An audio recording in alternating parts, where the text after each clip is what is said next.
Chapter 1074. If it was really a treasure map, Ningxu decided to go and see what treasures were hidden there. Ningxu didn't know what the original owner's wish was, nor did he know what she wanted to counterattack. Since Gu Rui was leaving, she had to protect the Feng family's assets. She didn't know what had happened to make Feng Lanxin so desperate that she had to sacrifice her soul to counterattack. Ningxu wasn't in the mood to cultivate anymore, so she just lay on the bed and slept. In the end, he slept all the way until dawn the next day. Ningxu opened her eyes and saw Shi Tao tidying her clothes. "Miss, you're awake." Ningxu made a sound of acknowledgement. She stretched and felt refreshed. She felt like the dust had settled. She didn't know what it was before, but now that she found it, she felt at ease. She didn't feel like she was hanging in the air anymore. "Miss, where are the clothes you wore yesterday?" Shi Tao was looking for Ningxu's clothes in the wardrobe. Ningxu reached out and touched the pouch under her pillow. "In the basin.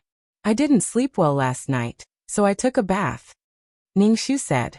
Shi Tao quickly said, "Miss, why didn't you call me when you wanted to take a bath? It's so cold, you need a charcoal basin. Otherwise, you'll catch a cold." "I just took a bath. It's fine," Ningxu said casually. Shi Tao helped Ningxu put on her clothes, and Ningxu hung the pouch at her waist. Shi Tao looked at the pouch. "Miss, change the pouch. It doesn't match the color of the clothes." "Okay, I'll take it," Ningxu said. Shi Tao didn't say anything and just combed Ningxu's hair. "Keep it simple. I'll go outside later," Ningxu said. After familiarizing herself with the place, Ningxu walked around the courtyard. However, Ningxu found Mo Ju-chun, who was standing on top of a roof and acting cool. Ningxu found his aloof demeanor rather amusing. What a coquettish man. Ningxu touched the pouch at her waist, guarding against Mo Ju-chun. Ningxu kept thinking, isn't it cold standing on the roof? Just looking at Mo Ju-chun's clothes fluttering in the wind made Ningxu feel very cold. As if sensing Ningxu's gaze, Mo Ju-chun turned to look at Ningxu. "Ptaha!" Ningxu burst into laughter when he saw Mo Ju-chun's face. Mo Ju-chun's face was red, and even a little swollen. Coupled with his white clothes, it was simply too hilarious. Mo Ju-chun looked at Ningxu calmly. Ningxu flew over and attacked Ningxu with a fierce move. Ningxu had long wanted to test his skills. He clenched his fists and charged towards Mo Ju-chun. Mo Ju-chun's eyes flashed with disdain when he saw that Ningxu wanted to fight him head-on. Ningxu met Mo Ju-chun's attack with a fierce gust of wind. The two of them exchanged punches and kicks. Although Ningxu was fat, he was much more agile now. Mo Ju-chun couldn't do anything to Ningxu because of his weight. Mo Ju-chun was getting more and more surprised. When his fist met Ningxu's, he was pushed back 2 steps by Ningxu's strength. Mo Ju-chun straightened his body and narrowed his eyes. He rotated his wrist. "You know martial arts?" Ningxu smiled shyly. "There are many things about me that you don't know." Mo Ju-chun was disgusted by Ningxu's pretentious expression. "When did you learn martial arts?" "I won't tell you," Ningxu said gently. Mo Ju-chun was speechless. "I used to think that you were fat, but now you're disgusting." Mo Ju-chun didn't even look at Ningxu. "What are you trying to do, old fox? Who are you talking about?" Ningxu stared at Mo Ju-chun expressionlessly. It was as if he was saying, "If you say something wrong, I'll kill you. Your father is an old fox. Mo Ju-chun, take this." Ningxu charged at Mo Ju-chun like a bouncing ball. Mo Ju-chun dodged Ningxu's attack. Mo Ju-chun realized that the fat girl was very strong. Mo Ju-chun didn't want to fight a bull head-on. "Take out the antidote." Mo Ju-chun reached out to Ningxu. "Don't think that I don't know that you've poisoned me." Ningxu shook his head. "I didn't poison you. I already said that the powder is used to make facial cream. You have pimples because your skin is too weak. It's too irritating." Mo Ju-chun stared at Ningxu. "If you dare to apply a layer of facial cream on your face, I'll believe you." Ningxu was speechless. "Didn't Gu Rui say that you're still heaty? You just need to vent your anger." Ningxu turned to Mo Ju-chun and said, "I have some medicine for the fire. But tell me, what is it that you've been asking me for?" Ningxu wanted to ask if it was a treasure map. Then let's talk in the pavilion? Ningxu said. I'll treat you to some desserts. Emojuechen snorted and walked towards the pavilion. Ningxu followed behind Emojuechen. Your father didn't give you the item? Ningxu asked. Fuck, the answer is the same no matter how many times you ask. My father didn't give me the item. I don't know what you're talking about. Ningxu rolled his eyes. 300 years ago. Ningxu, is this the start of a fantasy story? 300 years ago? So what? Who allowed you to interrupt me? If you act like this, you'll be unloaded in the church and have your intestines pulled out. Pull out your intestines? Eat laxatives? Damn fatty, don't test my patience. If I want to kill you, it'll be as easy as crushing an ant. I still have tens of thousands of followers. Emojuechen gritted his teeth, making the red spots on his face even more obvious. Ningxu pursed his lips. You were beaten up like a dog and surrounded like a dog. You're not embarrassed to show off. There were so many dark histories. Fangwanxin. Emojuechen slammed his palm on the stone table, causing it to split into two. He almost smashed Ningxu's leg. Ningxu hurriedly stood up and lifted half of the stone table. Come on, lift it up if you can. The veins on Emojuechen's forehead throbbed. He sat down and took a deep breath. Where were we? Ningxu put down the stone table and said, 300 years ago. Yes, 300 years ago. Jia country relied on a group of humanoid monsters who didn't know pain, fatigue and couldn't be killed to conquer this country. Jia country. Gurue was the prince of Jia country. However, Jia country was gone now. What are those things that don't know pain and fatigue? Ningxu asked. They were a bit like zombies. Damn fatty, will you die if you don't interrupt me? I already said that they're monsters. Emojuechen said in a low voice. Ningxu let out a long breath. He felt that Emojuechen was a Chinibu. I want to be the villain.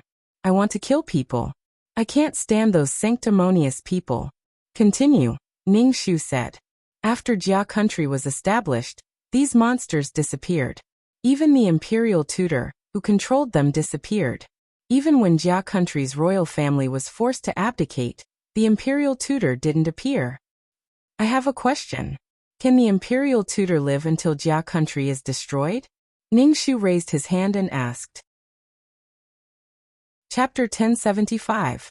It had been more than 300 years since the founding of the Jia kingdom. It would be a miracle if the imperial tutor appeared when the Jia kingdom was destroyed. Can you not interrupt me when I'm talking? What I mean is that those monsters did not appear when the Jia kingdom's royal family was attacked. Emojuechen said coldly. If those monsters were here, the Jia kingdom would not have been destroyed. Ningxu nodded. Continue. There are rumors that the imperial tutor is dead. Those monsters are guarding his grave, but no one knows where the grave is. It is said that there are treasures in the grave that can rival an entire country. There are also secret martial arts manuals that can make one the best in the world. Emojuechen looked at Ningxu. Gurue's target is those monsters, and your target is the secret martial arts manuals? Ningxu thought about what had happened and understood what was going on. Gurue's target is those monsters. Of course, there are treasures that can rival an entire country. If you want to revive the country, you can't do it without money. Emojuechen scratched his face. Ningxu stretched out his hand. Give me the antidote. Ningxu shook his head. I really don't have the antidote. Ningxu stood up, took 2 steps back, and ran away. As he ran, he shouted. Ugly, ugly people are always causing trouble. Damn fatty, I'm going to kill you. I'm going to chop you into pieces. Ningxu slowly returned to his room. He touched the pouch. If he guessed correctly, this should be the map of the imperial tutor's grave. So he was going to dig up someone's grave. Ningxu felt that those monsters that did not know pain were like zombies. Miss, it's time for breakfast. Hurry and eat. Ningxu walked into the room. Shi Tao had already prepared breakfast. Ningxu nodded and sat down to eat. Miss, you've been wearing this pouch for a few days. Take it off and let me wash it for you, Ningxu said. Ningxu waved his hand. No need. But miss, it's a little dirty. Shi Tao looked at the pouch on Ningxu's waist. I'll give you the pouch later. Ningxu waved his hand. Shi Tao was a little unhappy. Miss, what's wrong with you recently? You don't eat much and you run around every day. Your body won't be able to take it. It's okay, I know what I'm doing. Ningxu smiled and pinched his face. Do you feel that I've lost a lot of weight recently? Shi Tao shook her head expressionlessly. I don't think so. Miss, you're still the same. Recently, your face has lost its oily luster, and your complexion has turned ugly. Miss, you can't torture yourself like this. Ningxu was speechless. Glossy. Forget it, go do your work. Ningxu waved his hand helplessly. Ningxu looked at the bronze mirror and massaged his body. Although he didn't lose weight, Ningxu felt much better. His head wasn't groggy, and he had never felt so refreshed before. It was fine as long as she was comfortable. Whether she could slim down or not was another matter. Well, it was easy for fat people to meet true love. If someone liked you when you were fat, what else could it be but true love? However, he might be lonely for life. TSK. He really wanted to use a knife to cut off his skin. Ningxu took out the things in the pouch and changed it to a new one. Ningxu looked at the map that was as thin as a cicada's wing. This map was so simple that Ningxu was really confused. How could he know where he was from such a simple map? If he couldn't find the place, would he destroy the map? However, if the map was destroyed, would Gurue and Emojuechen let her off? By then, Emojuechen would really squeeze all the fat out of her. Gurue wasn't such a violent person, but violence in one's mind was the most terrifying. It would often make one wish for death. Ningxu thought for a moment before folding the leather and putting it in the pouch. Shi Tao walked into the room and saw Ningxu putting something in the pouch. She hurriedly asked, Miss, what is this? It's nothing, just a handkerchief. Shi Tao shook her head, looking a little confused. However, she kept looking at Ningxu's pouch from time to time. It's nothing, you can go and do other things. Ningxu waved her hand at Shi Tao. Miss, what's wrong with you? Why do you keep asking me not to follow you? In the past, Miss always asked me to follow you. Why do you keep asking me to leave now? I feel like Miss doesn't need me anymore. Ningxu smiled and said, I'm planning to go back to sleep. I won't be able to sleep if you stay by my side while I sleep. All right. Shi Tao nodded. Miss, I already said that you shouldn't work too hard. It's very tiring. Ningxu nodded and fell onto the bed. Shi Tao went out and closed the door. Ningxu immediately sat up and began to cultivate with her legs crossed. As she cultivated, Ningxu felt a gaze on her. She opened her eyes and saw Emojuechen leaning against the window, staring at her. Ningxu was speechless. Fuck, is this bitch trying to sneak up on me? Ningxu immediately jumped up and went into a defensive position. In the end, she hit the top of the bed. Ningxu grimaced in pain. Then the bed collapsed with a thud. Ningxu was speechless. Emojuechen sneered and jumped into the room through the window. He shook his head and looked at Ningxu. Stupid fatty. Ningxu crawled up from the collapsed bed. Ugly. Can I beat you to death? Emojuechen raised his fist and threatened Ningxu. Ningxu patted the dust off his body. Why are you looking for me? Emojuechen coughed. Ningxu reached out his hand. Ningxu's eyes darted around, and he shook Missouri-Juechen's hand. Hello. Emojuechen rolled his eyes and shook off Ningxu's hand. He wiped his hand on his body and sniffed it. It stinks. Ningxu, fuck off. What's the matter? If you're here to mock me, then get lost. Ningxu patted the dust off his body. Emojuechen waved the dust off his body. Hand over the thing your father gave you. You better hurry. Emojuechen stretched out his hands. His hands were slender, white, and as smooth as jade. Who knew how much blood these hands were stained with? I don't know what it is. How can I give it to you? Ningxu was confused. Didn't I tell you that I'm going to find the map of the state tutor's tomb? Emojuechen said. If your father gave it to you, I advise you to hand it over quickly. Gurue hasn't made a move yet. If he does, you can just wait for your death. That guy is a vicious person. He might do things beyond your imagination. Even I, a person who kills people like flies, have to admit defeat. Ningxu asked. What did he do? You don't want to know. Otherwise, you'll be traumatized when you see him. Emojuechen stared at Ningxu. So hurry up and hand it over. Ningxu asked again. He's not a pervert, is he? Who cares if he's a pervert? Hand it over. I think it's most likely on you. Chapter 1076. Emojuechen's tone was almost certain that the item was with Ningxu. His certainty left Ningxu astonished. She had probably never shown the map in front of outsiders before. Ningxu hurriedly shook his head. It's not with me. I swear. How would I know if even Gurue couldn't find it? My father has never told me about this kind of thing. Besides, how could my father have such a high-end thing? How did you know that my father has such a thing? My father is just a businessman. How would he have the Imperial Tutor's tomb map? Gurue should know better. Isn't he a prince of the Jia kingdom? Ningxu's expression was ugly. You ask me for things every day. I owe you. My father must have suffered to have adopted sons like you. I never said that I wanted to be your father's adopted son. Your father didn't even give me a chance to speak. He forced me to be his adopted son. Emojuechen shrugged. I realize that you're very good at changing the topic. I want something from you. Give it to me. Hurry up. Emojuechen said. No. You want my life. I don't have anything. Ningxu placed his hands on his hips. You'll regret it if you continue to be stubborn with me. Emojuechen pointed at Ningxu. You'll regret it. Just you wait. I'll wait. Let's see what you can do to me. Ningxu rolled his eyes. Just you wait. My left protector has 108 different ways to torture you before killing you. Emojuechen pointed at Ningxu. Come on, let's kill him first. I'll cut him up. Ningxu slapped Emojuechen's finger away. You. Emojuechen's expression darkened. You refuse a toast only to drink a forfeit. Emojuechen's expression darkened. He bumped into Shi Tao as he walked out.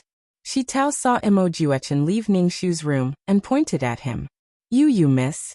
If you point at me again, I'll throw you into a snake cave. Shi Tao immediately shut her mouth, got up from the ground, and entered the room. Mississippi Shi Tao looked at the collapsed bed. This did Emojuechen bully you? It's fine. Move the bed away and get a new one. Ningxu's expression wasn't good. It seemed like Gurue and Emojuechen were determined to get what she had. Although she was aggressive before, the situation wasn't good. Emojuechen was a very direct person. He would ask her for things directly, but Gurue had never asked her for anything.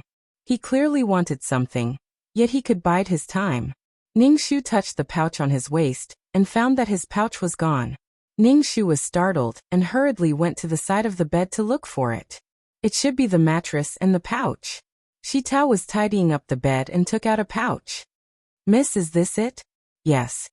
Ningxu quickly took the pouch and hung it on his waist. Miss, I'll get the carpenter to make a new bed for you. Shi Tao bowed and hurriedly left. Ningxu picked up the teapot and poured a cup of water. As he drank, Ningxu suddenly put down the teacup, and the tea splashed out. Ningxu took off the pouch and opened it. There was no map. Where was the map? Shi Tao. Ningxu hurriedly chased after Shi Tao. Shi Tao was the only one who had touched the pouch. Ningxu met Shi Tao. When Shi Tao saw Ningxu, she panicked and asked, Miss, what happened? Ningxu was a little out of breath. Where's my thing? It's the thing in the pouch. It looks like a piece of skin. Shi Tao shook her head. I don't know. I don't know what you're talking about. Ningxu tightly frowned and stared at Shi Tao. You're the only one who touched the pouch. The thing inside was not taken by you, but by the book? Shi Tao hurriedly shook her head. Miss, I don't know what you're talking about. Miss, what happened to you? Shi Tao, you have to treat me as Mississippi. We grew up together. You and I are close. Shi Tao, tell me honestly. Did you take the thing? Who did you give it to? Miss, I really didn't take it. Shi Tao hurriedly waved her hand. Seeing Ningxu's cold face, she hurriedly knelt down. Miss, you have to believe me. Ningxu sighed and impatiently said, I just want to know where the thing went. Where is it? Miss, it must have been dropped somewhere. I'll go find it for you. Shi Tao hurriedly stood up and wanted to go back to the room to find something for Ningxu. Ningxu grabbed Shi Tao's arm. Shi Tao, I'll give you one more chance. Who did you give the thing to? Actually, I've already thought of who you would give it to. Gurue, isn't it? Shitao tightly bit her lips and didn't speak for a long time. Then I want to know the reason why you betrayed me? Ningxu looked at Shitao. What kind of temptation can betray the friendship we grew up together? Mississippi. Shitao looked at Ningxu with tears in her eyes. Ningxu let go of Shitao's arm and prepared to go to Gurue. Mississippi. Shitao called out to Ningxu. Ningxu turned to look at Shitao. Shitao cried and said, Miss, I'm sorry. I didn't do it on purpose. Young Master Gu said that he would let this servant be with young Master Li. Shitao said while crying. Ningxu was silent. A woman who fell in love would betray a lot of things for love. Just to be with the person she loved forever, it was just a moment of joy. For Li Jioga, Shitao betrayed the master-servant relationship they grew up together. Ningxu waved his hand and left without looking back to find Gurue. Ningxu kicked open Gurue's study. Gurue was writing. He looked up at Ningxu and asked gently, What's wrong? Ningxu looked at Gurue indifferently. Give it back to me. What is it? Gurue put down his writing brush. Ningxu. Damn, it was these people who asked her for things before. Now it was her turn to ask them for things. Every dog has its day. Damn. A straightforward person doesn't resort to insinuations. Did you get the map? Ningxu stared at Gurue. Gurue nodded. Yes. I have a request. You have to take me with you, Ningxu said. She couldn't get the thing from Gurue, but she had to go with them to dig the grave. Gurue glanced at Ningxu. His eyes flashed and he nodded. Okay, you can go with us. It was that simple. It was so smooth that Ningxu felt it was unbelievable. You really want me to go? Ningxu stared at Gurue. If I don't let you go, will you agree? Of course not. In order to prevent you from making trouble, I agree to let you go. Ningxu moved his neck. He felt that this conversation was really boring. It was said that people wouldn't cherish things that were too easy to get. Things that were too smooth always felt like there was a trap. Chapter 1077. Ningxu thought that she would have to spend a lot of effort to persuade him, but Gurue agreed to let her go with him. This made Ningxu rush over excitedly. She immediately lost her momentum and punched a cotton ball. Just as Mo Juechen had said, he was unpredictable. When he wrote, he was like a famous scholar from the Wei and Jin dynasties. Ningxu was wary of Gurue. He had such a deep hatred, but he didn't seem to have any hatred at all. Instead, he looked so calm. He was probably a pervert in his heart. What's wrong? You don't want to go again? Gurue glanced at Ningxu. Ningxu smiled. Of course I'm going. You have to think carefully. That place is very dangerous. So you know where that place is? I know a little. After all, I used to be the prince of Jia country, Gurue said calmly. Ningxu looked at Gurue. So you plan to revive the country? If I can, then I'll do it. If not, then I'll let nature take its course. Gurue picked up the brush and dipped it in ink. Then he started writing. You're so calm. You really don't care. If you don't care, you'll make use of Shitao's humble feelings. If you use a woman's love to achieve your goal, you won't be as calm as you appear. He pretended to be a celestial being who rode the wind and returned. Okay, you have the final say. Don't run away when the time comes. Ningxu stood up and stared at Gurue. Does my father's death have anything to do with you?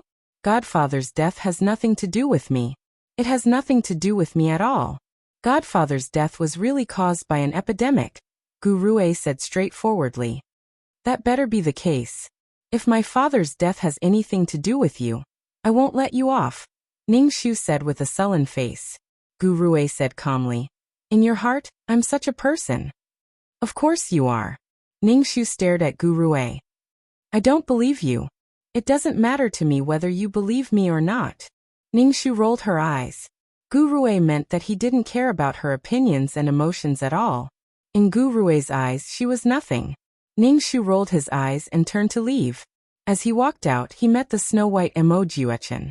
Ningxu pushed Mo Juechen away. Mo Juechen was stunned as he was pushed back by Ningxu. Damn fatty, I'm going to chop off your dirty hands. Ugly, come and chop it. Ningxu shook his hand. When Ningxu turned around, his expression turned cold. Ningxu returned to her room. Shi Tao was preparing lunch. When she saw Ningxu, she lowered her head and greeted her warily. Mississippi. Ningxu nodded and sat down. Mississippi. Shi Tao's voice sounded very uncomfortable. Ningxu looked at Shi Tao. Shi Tao, if you really like Li Jioga, I can send you to his place. Miss, I've never thought of betraying you, Shi Tao said as she wiped her tears. Ningxu drank a mouthful of soup. Didn't you listen to Gu Rui and keep an eye on me and give the things to him? Miss, I've never thought of hurting you. All right, you can leave now. I'm going to eat. Ningxu waved her hand. Miss, all right, Shi Tao. Before you do anything, you have to think carefully. Do you really think that Gu Rui can let you be with Li Jioga? Li Jioga will return to Rome country sooner or later. The gap between the two of you will only get bigger, Ningxu said calmly. I know. As long as there's a glimmer of hope, I'm willing to try, Shi Tao said with tears streaming down her face. Ningxu let out a long breath. This was how women were. When they fell in love, they lost their rationality. You can leave now. Ningxu waved her hand. Shi Tao bowed, turned and left. Ningxu was eating when Mo Juechen, dressed in white, floated in front of Ningxu like a gust of wind. Stupid pig, I asked you if you wanted the things, but you gave them to Gu Rui, Mo Juechen said to Ningxu. Ningxu was already in a bad mood. When he saw Mojave's bag, he became even more annoyed. What right did he have to question her? The Fong family didn't owe these two bastards anything. Why were they being so aggressive? Mo Juechen, don't think that I'm afraid of you. I can give my things to whoever I want. What are you talking about? Ningxu said sternly. Stupid pig, how dare you talk to me like that? Mo Juechen glared at her. Ningxu picked up the plate on the table and threw it at Mo Juechen. Mo Juechen dodged the plate, and it fell to the ground with a bang, breaking into pieces. Mo Juechen stared at Ningxu in a daze. You, stop showing off in front of me. I won't be able to stop myself from scratching your face. I can't help but want to destroy such a beautiful thing, Ningxu said viciously. I knew that you were jealous of my looks. Mo Juechen looked at Ningxu. Stupid pig you. It's fine that you look feminine, but you even stutter. What's the point of living? Hurry up and die, Ningxu said viciously. Stupid pig, are you sick? You're the one who's sick. You came here just to be scolded. You stupid pig, you're changing the topic. Mo Juechen pointed at Ningxu. I'm here to ask you. Gu Rui said that you'll be coming with us to the Imperial Tutor's tomb. Yes. I won't let you go. A stupid pig like you will only drag me down. Mo Juechen said coldly. Ningxu tilted his head and looked at Mo Juechen expressionlessly. It was as if he was looking at an idiot. What's with that look? Mo Juechen pointed at Ningxu. Who am I dragging down? Scram, I don't want to talk to you. Mo Juechen turned around and left. However, he was probably infuriated by Ningxu. He turned around and flipped over Ningxu's table. The table fell to the ground with a clang, and the plates on it shattered. Ningxu was speechless. Mo Juechen sneered and warned Ningxu, Stupid pig, don't provoke me. You no longer have any value to me. If I want to kill you, it will be as easy as crushing an ant. Mo Juechen left. Mo Juechen, I'll let you know my power sooner or later, Ningxu said coldly. When it was time for dinner, Ningxu ran to Mo Juechen's room. Mo Juechen was just finishing his meal. Scram, stupid pig, I can't eat when I see you. Mo Juechen looked as if he was about to vomit when he saw Ningxu. Ningxu smiled and said, I'm eating. Scram. Ningxu walked to the table. It's very sumptuous. Scram. I'll scram immediately. Ningxu flipped the table and threw it at Mo Juechen. Then he immediately scrammed. Although Mo Juechen dodged quickly, he was still splashed with oil. He looked very pitiful. Stupid pig, I'm going to chop you into pieces. Ningxu ignored him. Damn it, I'm already so pitiful, but these people still want to trample on me. Chapter 1078.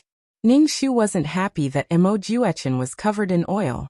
She had already done this to Mo Juechen, but Mo Juechen still didn't kill her. Mo Juchen was the kind of person who did as he pleased. He was someone who could kill with a single look. What he wanted was to follow his heart. She had no value now, but Mo Juchen didn't kill her even though she provoked him. This wasn't his style. Could it be that Mo Juchen didn't kill her because of the old master?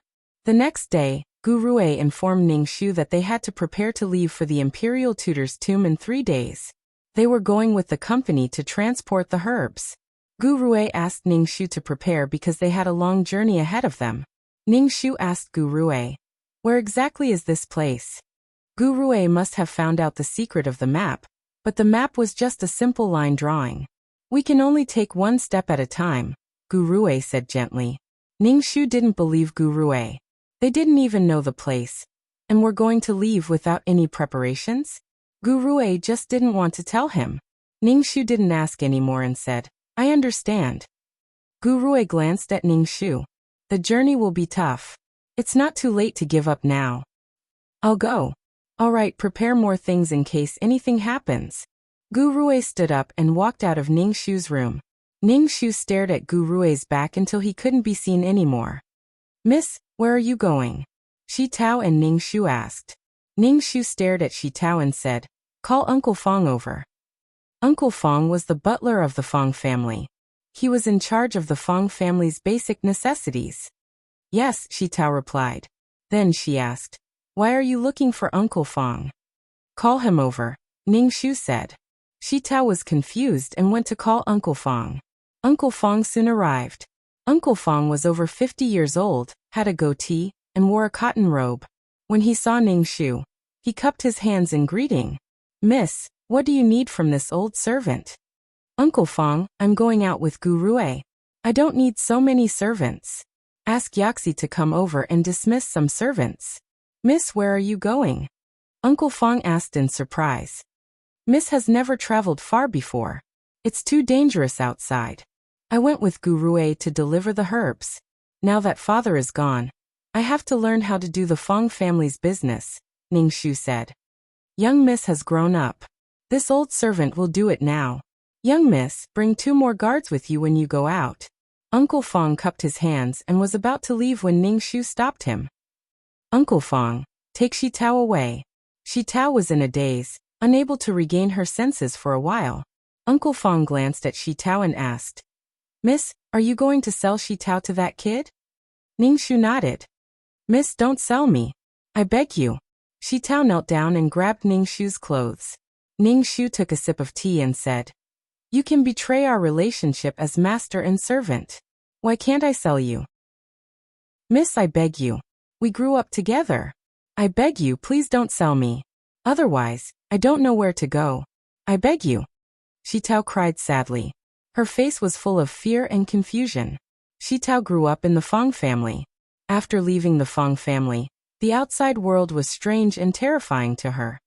"Miss, I beg you. Please don't do this. I won't do it again. Miss, please let me stay in the Fong family because we grew up together." Shi Tao grabbed Ningxu's clothes and crawled beside Ningxu's feet. At this time, she was thinking about the friendship they grew up together. Since she wasn't grateful, why insist on being kind? Shi Tao should have thought of the consequences when she did this. She coveted the high and mighty position too much. She might even lose what she had now. Shi Tao wanted to be Li Jioga's woman, not his servant. Gu Rui just released an illusory bait, and Shi Tao took the bait. "Uncle Fong, take her away." Ningxu waved his hand. Shi Tao saw that Ningxu's expression was cold and unwavering. She was terrified and choked with sobs. "Miss, where can I go after leaving the Fong family? Yizi will choose a good master for you," Ningxu said indifferently. Shi Tao got up and rushed out of the room. She ran to Gu Rui's study in the front yard and begged him. Through the door, Shi Tao's voice was hoarse from crying. Gu Rui went to Ningxu and asked him to leave Shi Tao here and deal with her when he returned. Ningxu didn't agree. In the end, Shi Tao was taken away by Yizi. A delicate beauty like Shi Tao couldn't be compared to the Fong family no matter where she went. Shi Tao was treated well in the Fong family. If Yizi was more evil, he might even sell Shi Tao to brothels. The Fong family also dismissed some servants. After all, after this incident, Gurue and Emojuechen might not return to the Fong family. They couldn't support so many people. Ningxu took out medicine from the cupboard and started to prepare the poison. Since they were going to the cemetery, there would be no mechanism tunnel. Ningxu also prepared some medicine for injuries. There were also monsters. Ningxu didn't know if those monsters were zombies. He guessed that there were many ghosts and monsters in the cemetery. He even went out to buy cinnabar yellow paper and prepared to draw some talismans to bring with him. Ningxu activated the qi in his body, held the cinnabar pen, and started to draw talismans. There was no more spiritual energy in his body. Ningxu sat cross-legged on the bed to cultivate. When he was done, he continued to draw talismans. After drawing talismans for 2 days, Ningxu felt unusually tired. However, he spent a lot of time drawing talismans. Medicine, poison, talismans. Yes, he still needed a suitable weapon. Large weapons wouldn't be useful in the cemetery. Ningxu went to a weapon store and bought a dagger. On the morning of the 3rd day, Ningxu had a few pouches tied to his waist. They contained the things that Ningxu had prepared for the past 3 days. After exiting the gate, Emojuechen and Gurue sat on horseback. Emojuechen snorted when he saw Ningxu. "Lan Xian, you take the carriage," Gurue said to Ningxu. "The horse pulling the carriage is really bad." Emojuechen sighed. Ningxu was speechless. "Emojuechen, just you wait. I will make you die a horrible death." Ningxu looked at Emojuechen. "I can guarantee that you will die a worse death than me. You will die before me, fat pig." Emojuechen rolled his eyes. Ningxu's eyes flickered. What did Emojuechen mean? "Emojuechen, don't make a fuss. Otherwise you can wait obediently in the Fong family," Gurue said calmly. Emojuechen looked indifferent, but he didn't say anything else. Ningxu got on the carriage and lifted the curtain to look at Emojuechen and Gurue. "Let's go," Gurue shouted. A few flatbed carts filled with herbs walked in front. The team slowly left the city. Ningxu touched his chest. His heart was beating very fast. He was very anxious. It seemed that this mission was really dangerous. Ningxu was so uneasy that he couldn't cultivate properly. Chapter 1079. Ningxu took out some dry rations from her bag and chewed on them slowly. Ningxu chewed on the rations as she lifted the curtains. She saw the 2 men beside the carriage. They were so handsome that they seemed to be protecting her. He seemed to be protecting her, but Ningxu had a strange feeling in her heart. Putting down the curtain, Ningxu let out a long breath and began to cultivate. Sharpening one spear at the last minute was good. After walking for an entire day, the group would stop for a while to eat when it was time to eat. Ningxu sat in the carriage and almost fell asleep from the shaking. At night, the group stopped. It was cold in winter, so they boiled some soup and ate it with their rations to warm their bodies. Ningxu also got off the carriage and walked around. Ningxu sat in front of the fire and asked Gurue, "Where are we going now?" Gurue poked at the fire and said, "To Liang County." "Is that thing in Liang?" "No." Gurue shook his head. "Then are we going to pass through Liang County?" Ningxu asked again. Gurue poked at the fire and looked up at Ningxu.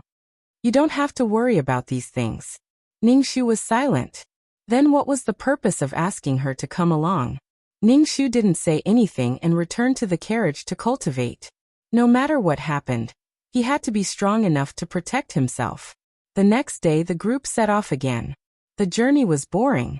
Besides cultivating, Ningxu couldn't find anything else to do to pass the time. Occasionally, he would get off the carriage to relieve himself. The rest of the time, Ningxu didn't get off the carriage and couldn't be bothered to talk to Gurue and Emojuechen. Emojuechen had a foul mouth, while Gurue was tight-lipped. He wouldn't answer any of their questions. Chatting with the 2 of them was just asking for trouble. The journey was safe and sound, but they met with trouble from time to time. For example, there were more than 10 people standing opposite them who wanted to rob them. Traveling in ancient times was a dangerous and time-consuming thing. These robbers arrogantly asked Gurue to give them 500 taels of silver. 500 taels of silver was not a small amount. When they saw the carts of goods being pushed one after another, they were certain that they were merchants, so they demanded an exorbitant price. Mo Juchen blew on his fingernails, his expression indifferent. Gu Rui's immortal appearance was indifferent. He had the appearance of an immortal as he gently said, "Kill them all." As soon as Gu Rui's voice fell, the person pushing the cart immediately pulled out a knife from under the cart and chopped the bandits to death like chopping melons. Ningshu's pupils shrank. These people's martial arts were not weak, and their attacks were aimed at the vital points. Obviously, they were trained people. Even if they were absolute death warriors, they were also trained people. There was blood all over the ground. These people dragged the corpses away and dealt with them.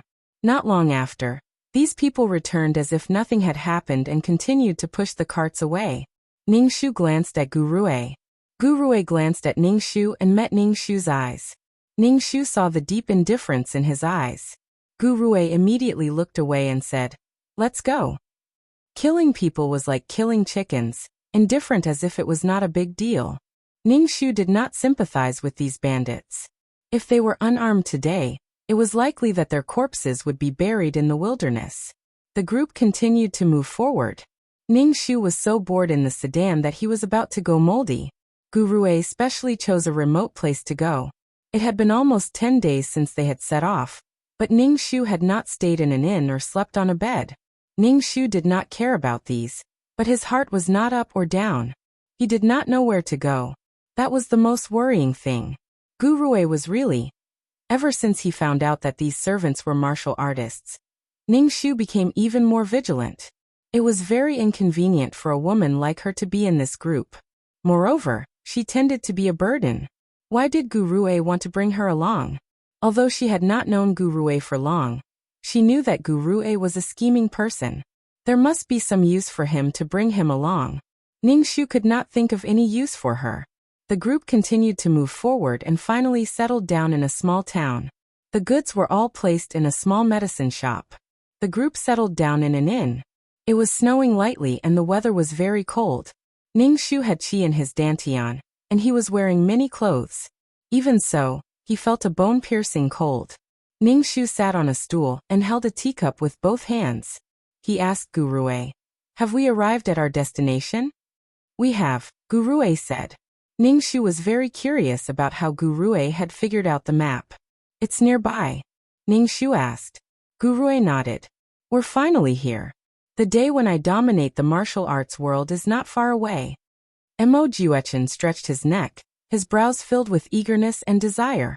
"I'm guessing it's the Sunflower Manual," Ningshu said to Mo Juechen. "Sunflower Manual? If you want to learn this martial art, you must first castrate yourself. Fat pig, I don't want to talk to you." Mo Juechen looked away. "We're still waiting for one more person," Gu Rui said as he sipped his tea. "Gu Rui, are you sure this person isn't here to snatch the manual from me?" Mo Juechen stared at Gu Rui. "What you desire is not worth mentioning in the eyes of others." Mo Juechen's face darkened. "That's because you don't know how powerful I am and how determined I am to pursue power. People like you are a scourge," Gu Rui said lightly. "I'm only a single person. Someone like you is even worse than me when it comes to harming others." Mo Juechen retorted. Ningshu rolled his eyes. Neither of them were good people. As they were speaking, a Taoist priest walked in with a tattered cloth sail. The words "Iron Mouth Resolute" were written on it. This Taoist priest walked straight towards Ningshu and the rest. "Young Master Gu, this humble Taoist greets you." The Taoist priest waved his horsetail whisk towards Gu Rui. Gu Rui stood up. "Taoist Chung, long time no see." Gu Rui introduced the Taoist priest. "This is Taoist Chung Mingzi." "Why are you looking for a Taoist priest?" Mo Juechen sized Chung Mingzi up before looking away. Ningshu was also observing Chung Mingzi. He felt a similar aura. He had sensed this aura from Old Man Tao before. This old man's purpose was probably to find the tomb. "This time, Taoist Chung Mingzi will be in charge of leading us to the tomb," Gu Rui said. Indeed, Taoists could not only exorcise ghosts but also detect feng shui. "I hope it's useful. Don't be a burden to the team when the time comes," Mo Juechen said arrogantly. Chung Mingzi stroked his beard. "Young master, you don't have to worry about this humble Taoist." This humble Taoist also has a word of advice for you. Your glabella is dark. Young master, you have to be careful when you go to the tomb. Cheng Mingzi said calmly. What a joke. I've survived mountains of knives and seas of fire. Why would I be afraid of a small tomb? Emo Juechen sneered. He did not take Cheng Mingzi's words to heart. Chapter 1080. Emo Juechen had absolute confidence in his own abilities. He didn't think that he would die in the tomb. Instead, he looked down on Cheng Mingzi. Cheng Mingzi didn't care about Emo Juechen's attitude. He stroked his beard and said calmly, It's because you've killed so many people. Your goal is to go to places with densine energy. You're most likely to get into trouble. Emo Juechen drank his tea. He didn't think much of it. He felt that this old Taoist was a fraud. Emo Juechen looked at him mockingly. Even ghosts are afraid of my evil aura. But if there's really something evil in the tomb, you're the most likely to get into trouble. If I've killed more people than Gu Rui, then people like Gu Rui should be the first to die. Young Master Gu is protected by the dragon Qi. Ningxu narrowed his eyes and stared at Gu Rui. Could Gu Rui really succeed in reviving his country? If she had known, she would have learned the Taoist Qi divination skill. She had learned how to draw talismans from Old Man Tao. This Qi divination skill could see a person's luck. People who possessed this kind of Qi were either rich or respectable people. She had been in too much of a hurry to learn anything. Cheng Mingzi looked at Ningxu and sized up Ningxu. She was a little confused and even counted with her fingers. Taoist, is there a problem? Gu Rui asked. I'm afraid it won't be smooth this time. Young Master Gu, you have to be prepared. Cheng Mingzi frowned and said to Gu Rui. Thank you, Taoist Cheng. Rest today. We'll start looking for the tomb tomorrow. Ningxu also returned to his room. The next day, before the sun rose, Ningxu was woken up. Ningxu hung his pouch on his body and checked if he had left anything behind before opening the door. Gu Rui was standing at the door. We're leaving now. Ningxu followed Gu Rui out of the inn. There was already a group of people waiting outside. These people were the ones who had been pushing the goods. They were skilled in martial arts and would be a force to be reckoned with. You're fat and lazy. You're always waiting for you. Emo Juechen said disdainfully. Ningxu couldn't be bothered with him. It was a waste of energy. The group of people left the small town and headed for the mountain top. There was a lot of miasma in the forest, especially in this continuous mountain range. Cheng Mingzi, who was walking at the front, held a compass in her hand and led the group through many twists and turns. Ningxu walked at the back of the group with a branch in his hand. While plucking the yellow grass, he observed the situation around him. Fortunately, although Ningxu was fat, he could keep up with the team's progress. Gu Rui, who was walking in front, turned around. Ningxu said, Come to the front. The people walking in front of Ningxu stepped aside to let Ningxu pass. Ningxu walked over to Gu Rui and Emo Juechen. Follow me. There are many snakes, insects and poisonous ants in the forest. Gu Rui said. Ningxu was speechless. On such a cold day, all the snakes were hibernating. What kind of snakes, insects and poisonous ants would be there? Ningxu didn't feel that Gu Rui was concerned about him.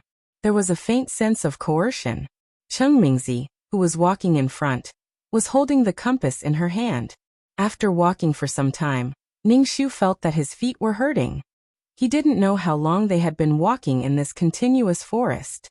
Taoist priest, how is it? Gu Rui asked Cheng Mingzi. Cheng Mingzi shook her head. The guidance is very weak. We still don't know where it is.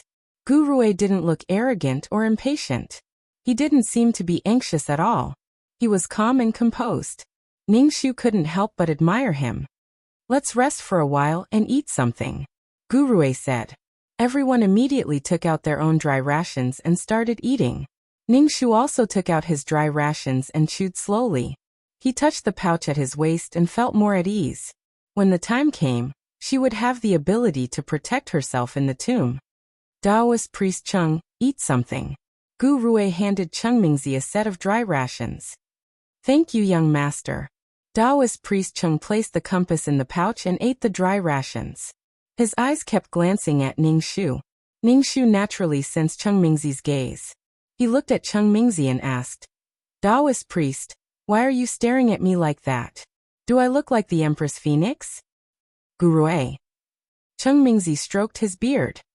Mrs. Fate is a little special. She does look like the Empress. Ningxu smiled proudly. She can be the Empress like this? Mo Juechen snorted. But Miss looks like she will die young. Cheng Mingzi said. Ha ha ha, a short-lived Empress. Mo Juechen laughed maniacally.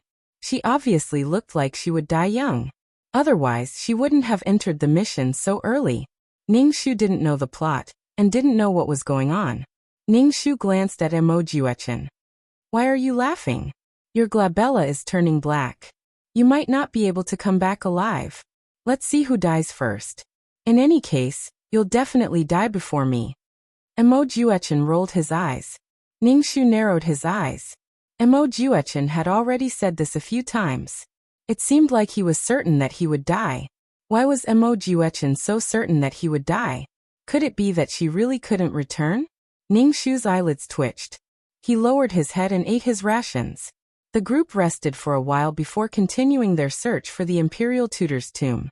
They didn't find it even when the sky turned dark. They could only set up camp in the forest. Ningxu took off his wet shoes and rubbed his cold feet. He circulated the energy in his energy center to warm his feet. Ningxu took the shoes and warmed them over the fire. Stupid pig, your shoes stink. Not as stinky as your mouth. Ningxu put on his shoes and returned to his tent. He sat cross-legged and cultivated. The next morning, they started searching for the Imperial Tutor's tomb again. After searching for half a day, the compass finally reacted. Cheng Mingzi stroked his beard. There's a reaction. Very good. Found it. Cheng Mingzi walked quickly in front. The people behind him also hurried to catch up. Finally, Cheng Mingzi stopped in front of a swamp. Gurue looked at the swamp. It wasn't big, but he didn't know how deep it was. In the absence of modern water pumps and excavators, it was a troublesome matter to completely rely on manual labor. Taoist Cheng, is it down there? Gurue asked. Cheng Mingzi stroked his beard and looked around. Ningxu looked around as well. This was the dead cow's stomach. It was a typical corpse nurturing ground. A corpse nurturing ground was the most terrifying, dangerous and taboo burial ground in funerary feng shui. After a corpse was buried in a corpse nurturing ground, the flesh and organs wouldn't rot. Instead, the hair, teeth and nails would continue to grow. Corpses would absorb the essence of the mountains and rivers. Some of their bodily functions would recover. It was like a dead soul coming back to life. They would become zombies and wander around, sucking the blood of others to survive. If the Imperial Tutor's tomb was really down there, they would be in even more danger. Unless they gave up on digging the tomb. Chapter 1081. Ningxu looked at Gurue. Gurue's expression was calm as he ordered his men. Dig a canal and divert the water away. Yes. The men took their tools and found the lowest place to dig a ditch to divert the water away.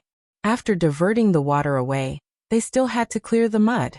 They didn't know when it would be done. Ningxu watched from the side. He looked at the situation around him, and touched the pouch with talismans at his waist. Dead Cowbelly Cave was a type of corpse-nurturing ground that produced purple-haired zombies. Did the state preceptor purposely bury himself here? How could the state preceptor, who could control zombies, not recognize a corpse-nurturing ground? Did he want to become a zombie and live forever? More than 300 years had passed. If the state preceptor was really buried like this, who knew what kind of monster he would grow into? Ningxu swallowed a mouthful of saliva, and silently calculated his own fighting strength. Not only did he have to face the unknown things in the tomb, but he also had to be wary of the scheming Gurue. His heart was tired. Ningxu felt that he had walked into Gurue's trap. The swamp bubbled. It was the gas produced by leaves, insects and animal corpses that fell into the swamp and rotted. It produced poisonous miasma. Cheng Mingzi stroked his beard and said to Gurue, Mr. Gu, the state preceptor's tomb is very dangerous. We have to be prepared. This is a corpse-nurturing ground. Gurue heard this and couldn't help but frown. He touched the jade pendant at his waist. No matter how difficult it is, we have to go down. This was his hope of reviving his country. He had finally gotten the map. With this map and the information left behind by the Jia Kingdom's royal family, he had successfully deciphered the route. He had already taken 99 steps. There was only one step left. He had to take it. Gu Rui glanced at Ningxu and said to Cheng Mingzi, Taoist priest, I'll have to trouble you when we go down later. I also have a request. After hundreds of years, this tomb must be incomparably dangerous. When the time comes, I hope that young Master Gu can listen to me to prevent unnecessary losses. I'll listen to you. Gu Rui bowed and cupped his hands. Ningxu looked at the bubbling swamp and felt his heart skip a beat. This was an instinctive reaction when faced with danger. Ningxu's heart was filled with uncontrollable fear, and even his body began to tremble slightly. Ningxu was afraid that it was the residual emotions in his body. He was not afraid to that extent. Could it be that Feng Lanqin had been here before? Did something happen in the Imperial Preceptor's tomb that made Feng Lanqin so afraid? Ningxu didn't know. She chanted the clear heart mantra in her heart and suppressed the emotions in her body. Trembling like this would affect her body's agility. Gu Rui's men dug a ditch to divert the water from the swamp. Gu Rui stood at the edge of the swamp. He actually felt like a gentleman facing the water. Everywhere he stood, there were bejeweled jade palaces. Everywhere was a paradise on earth. By the time the layer of water and mud above the swamp had flowed away, more than half a day had passed. No one knew how deep the swamp was. They could only dig canals from low-lying areas. Even when it was dark, there was still no progress in clearing the swamp. They set up camp beside the swamp. They didn't know if it was because they were next to the corpse raising ground, but after dark, the yin qi here was as thick as ink. It covered the sun all day long, and even the sky couldn't be seen. Even if they lit a fire, the flames would be flickering. With such a heavy yin qi, a corpse nourished by the yin qi would really turn into a zombie. They didn't know if the imperial preceptor of the Jia Kingdom was buried with anyone. If so, there might be more than one zombie here. Ningxu went into the tent and took out something wrapped in paper from the pouch. Ningxu opened the paper bag. There was cinnabar inside. Ningxu took out a bottle. He poured out the black and red rooster blood and mixed it with cinnabar. He pulled open the front of his clothes, dipped it in cinnabar, and drew a talisman on his chest. The talisman gradually imprinted on his skin. After drawing his heart, Ningxu rolled up his sleeves and drew talismans on his arms and legs. She was the only woman in the team. Women were weak, and their yang qi was not as strong as men. Ningxu had to be prepared. The yin qi was so heavy even before they entered the tomb. He couldn't imagine what it would be like inside. There was a voice in Ningxu's heart telling him not to go in, not to go in. In this situation, she had to go in even if she didn't want to. She was afraid that she would be of some use, so she asked Gu Rui to bring her along. With the effect of the talisman, Ningxu no longer felt the yin qi drilling into his organs. The surroundings were silent, and there wasn't even the sound of birds. He knew how dangerous it was down there. Ningxu sat cross-legged and cultivated. The qi energy he cultivated could repair Ningxu's body and resist the invasion of the yin qi. In the morning, Ningxu came out of the tent. A few people in the team had headaches and pale faces. This was a sign that the yin qi had entered their bodies. The weaker the person, the more they couldn't resist it. People who knew martial arts had strong qi and blood, and could resist evil things. Taoist priest, what do we do now? Gu Rui couldn't help but frown and ask Qingmingzi. They hadn't even entered the tomb, and this was already happening. Qingmingzi took out a white porcelain bottle and poured out a few pills. She said to Gu Rui, "Take them with mixed water. The yin qi has entered their bodies." Ningxu stared at the pills that Qingmingzi took out. He twitched his nose, wanting to smell what medicine it was. "Do you need it?" Qingmingzi stroked her beard and looked at Ningxu. "You're a woman. A woman's body is yin. It's easy for yin qi to enter your body." Before Ningxu could say anything, Gu Rui said, "Taoist priest, give her one." Ningxu took the pill and sniffed it. It should be made of yang herbs. These people aren't enough to clear the swamp. Do you want me to go out and catch some people? Mo Juechen said impatiently. When Mo Juechen frowned, his eyebrows seemed to darken. Even Ningxu, who was a beginner, could tell. Mo Juechen might really end up dead. Ningxu glanced at Gu Rui. Gu Rui's expression was normal, and there wasn't any darkened expression on his face. Could it be that he really has dragon qi protecting him? Taoist priest, do you think we can get some people to come over? Gu Rui asked Cheng Mingzi. Cheng Mingzi shook her head. It's useless even if ordinary people come. The yin qi will enter their bodies. After a few hours they'll get a fever and fall sick. Some people might even go crazy. Then what do? We can't keep wasting time like this, right? Mo Juechen said. Ningxu said. Can't you guys help out? Why are you just watching? Fat pig, you sound so righteous. Why are you rolling up your sleeves and working? Mo Juechen stared at Ningxu. Ningxu shrugged nonchalantly. I'm just here to walk around and have fun. I don't care whether I enter or not. I'm not like you. I don't need the sunflower manual so much. Chapter 1082. The progress of digging the grave was slow, and ordinary people could not help. Gu Rui, who was calm, and Mo Juechen, who was cursing, rolled up their sleeves to help. Ningxu stayed in the tent to cultivate. It did not matter to her when they entered the tomb. Every minute she cultivated now would increase her chances of survival after entering the tomb. It took a lot of time to deal with the mud in the swamp, and some people fell sick on the way. It was hard not to fall sick under the erosion of the qi. Ningxu saw this scene and her heart beat faster. They had not entered the tomb yet, and she did not know what would happen when they entered the tomb.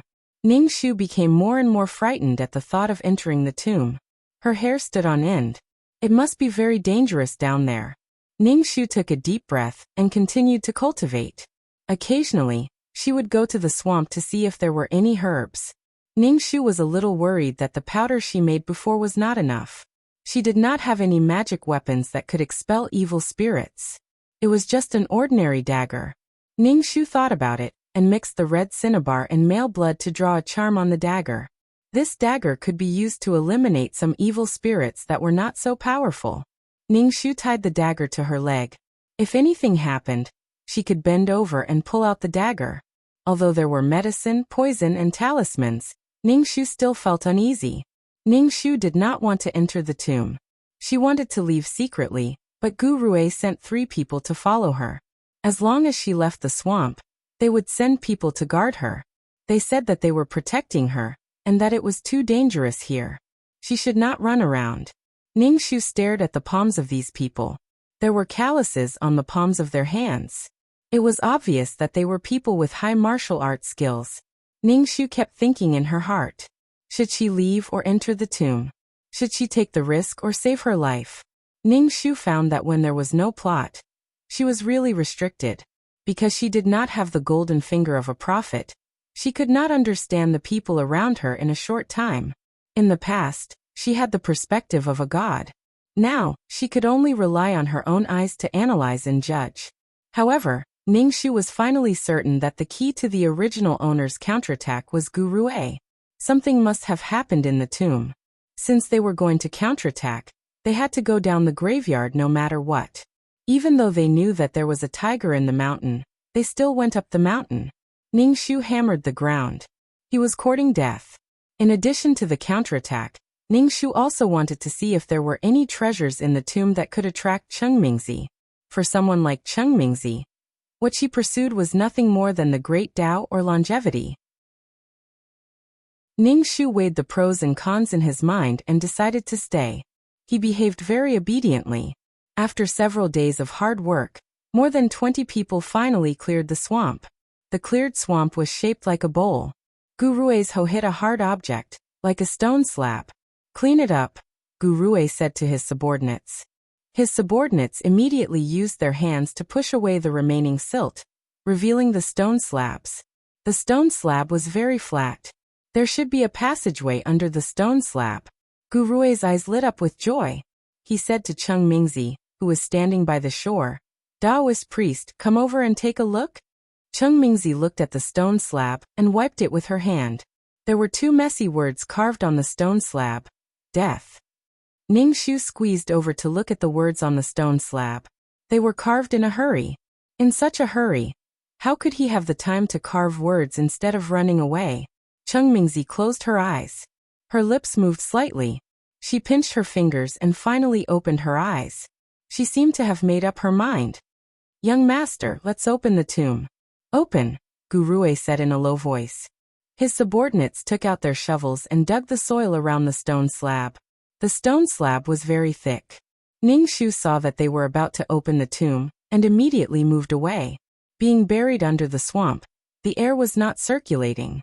He did not know how many deadly things were inside. With everyone's strength, they finally pried up the thick stone slab and moved it away. A dark passageway was revealed. Back off. Chengmingzi took out a fire starter and placed it at the D entrance. The fire starter was extinguished immediately. We can't enter this tomb for now. Let's wait a little longer, Chengmingzi said. Ningxu looked at Chengmingzi's professional appearance and deeply suspected that Chengmingzi was a grave robber. They could not enter for now because there was no oxygen. People would suffocate if they went in. And the poisonous fermented gas inside had to be diluted. Why? Gurue frowned and then said, We'll listen to you, Taoist priest. Not sure if it was because of the direction of the wind, but through the D entrance, they could hear the whimpers and whistles in the dark passageway. It sent chills down their spines. We'll go in tomorrow, Chengmingzi said. Prepare the rope and the light. This tomb is very dangerous. I hope young Master Gu will be careful. We'll listen to you, Taoist priest. Everyone went ashore and stared at the dark D entrance. There was no light at all. It was extremely dark, like a black D that could swallow everything. Ningxu's hair stood on end. For some reason, Ningxu felt that an unbeatable monster would be released. Ningxu took a deep breath and turned to look at Mo Juechen. Mo Juechen was staring at the D entrance with a look of vigilance and desire. Martial artists were very sensitive to danger, especially someone like Mo Juechen. He would definitely be able to sense danger. But looking at Mo Juechen's appearance, he would not give up on any martial arts secret manual that could dominate the martial arts world. Gurue told everyone to have a good rest. They would enter the tomb tomorrow. The sky gradually darkened, and the surroundings were silent. Everyone was silent. They could hear the whimpers in the passageway of the tomb, and it was getting louder and louder. Many people's faces were filled with shock. In such an atmosphere, it was easy to trigger the fear in people's hearts. They were afraid that a monster would crawl out of the D entrance. A person's imagination was unlimited. It's nothing. We're just taking a breath. When the poisonous gas in the tomb is exhausted, we can enter, Chengmingzi said calmly. Hearing Chengmingzi's words, everyone heaved a sigh of relief. Ningxu scooped some hot soup from the pot and drank it. The soup warmed her stomach and warmed it up. Mo Juechen looked at Ningxu with disdain and pity in his eyes. Pity? Ningxu was silent. Did he think that she would definitely die here? Ningxu returned to her tent and checked all the items she had. Fire starter, candle, medicine, poison, talisman paper, dagger, and a bottle of elixir. After checking everything, Ningxu sat down cross-legged to cultivate. The sound at the entrance of the tomb was getting louder and louder, and it was rhythmic. It sounded like something was roaring, howling, and whimpering. In short, it was quite scary. When he heard the sound, his heart felt like it had lost its rhythm and was beating rapidly. He was afraid that his heart would explode in the next second. Chapter 1083.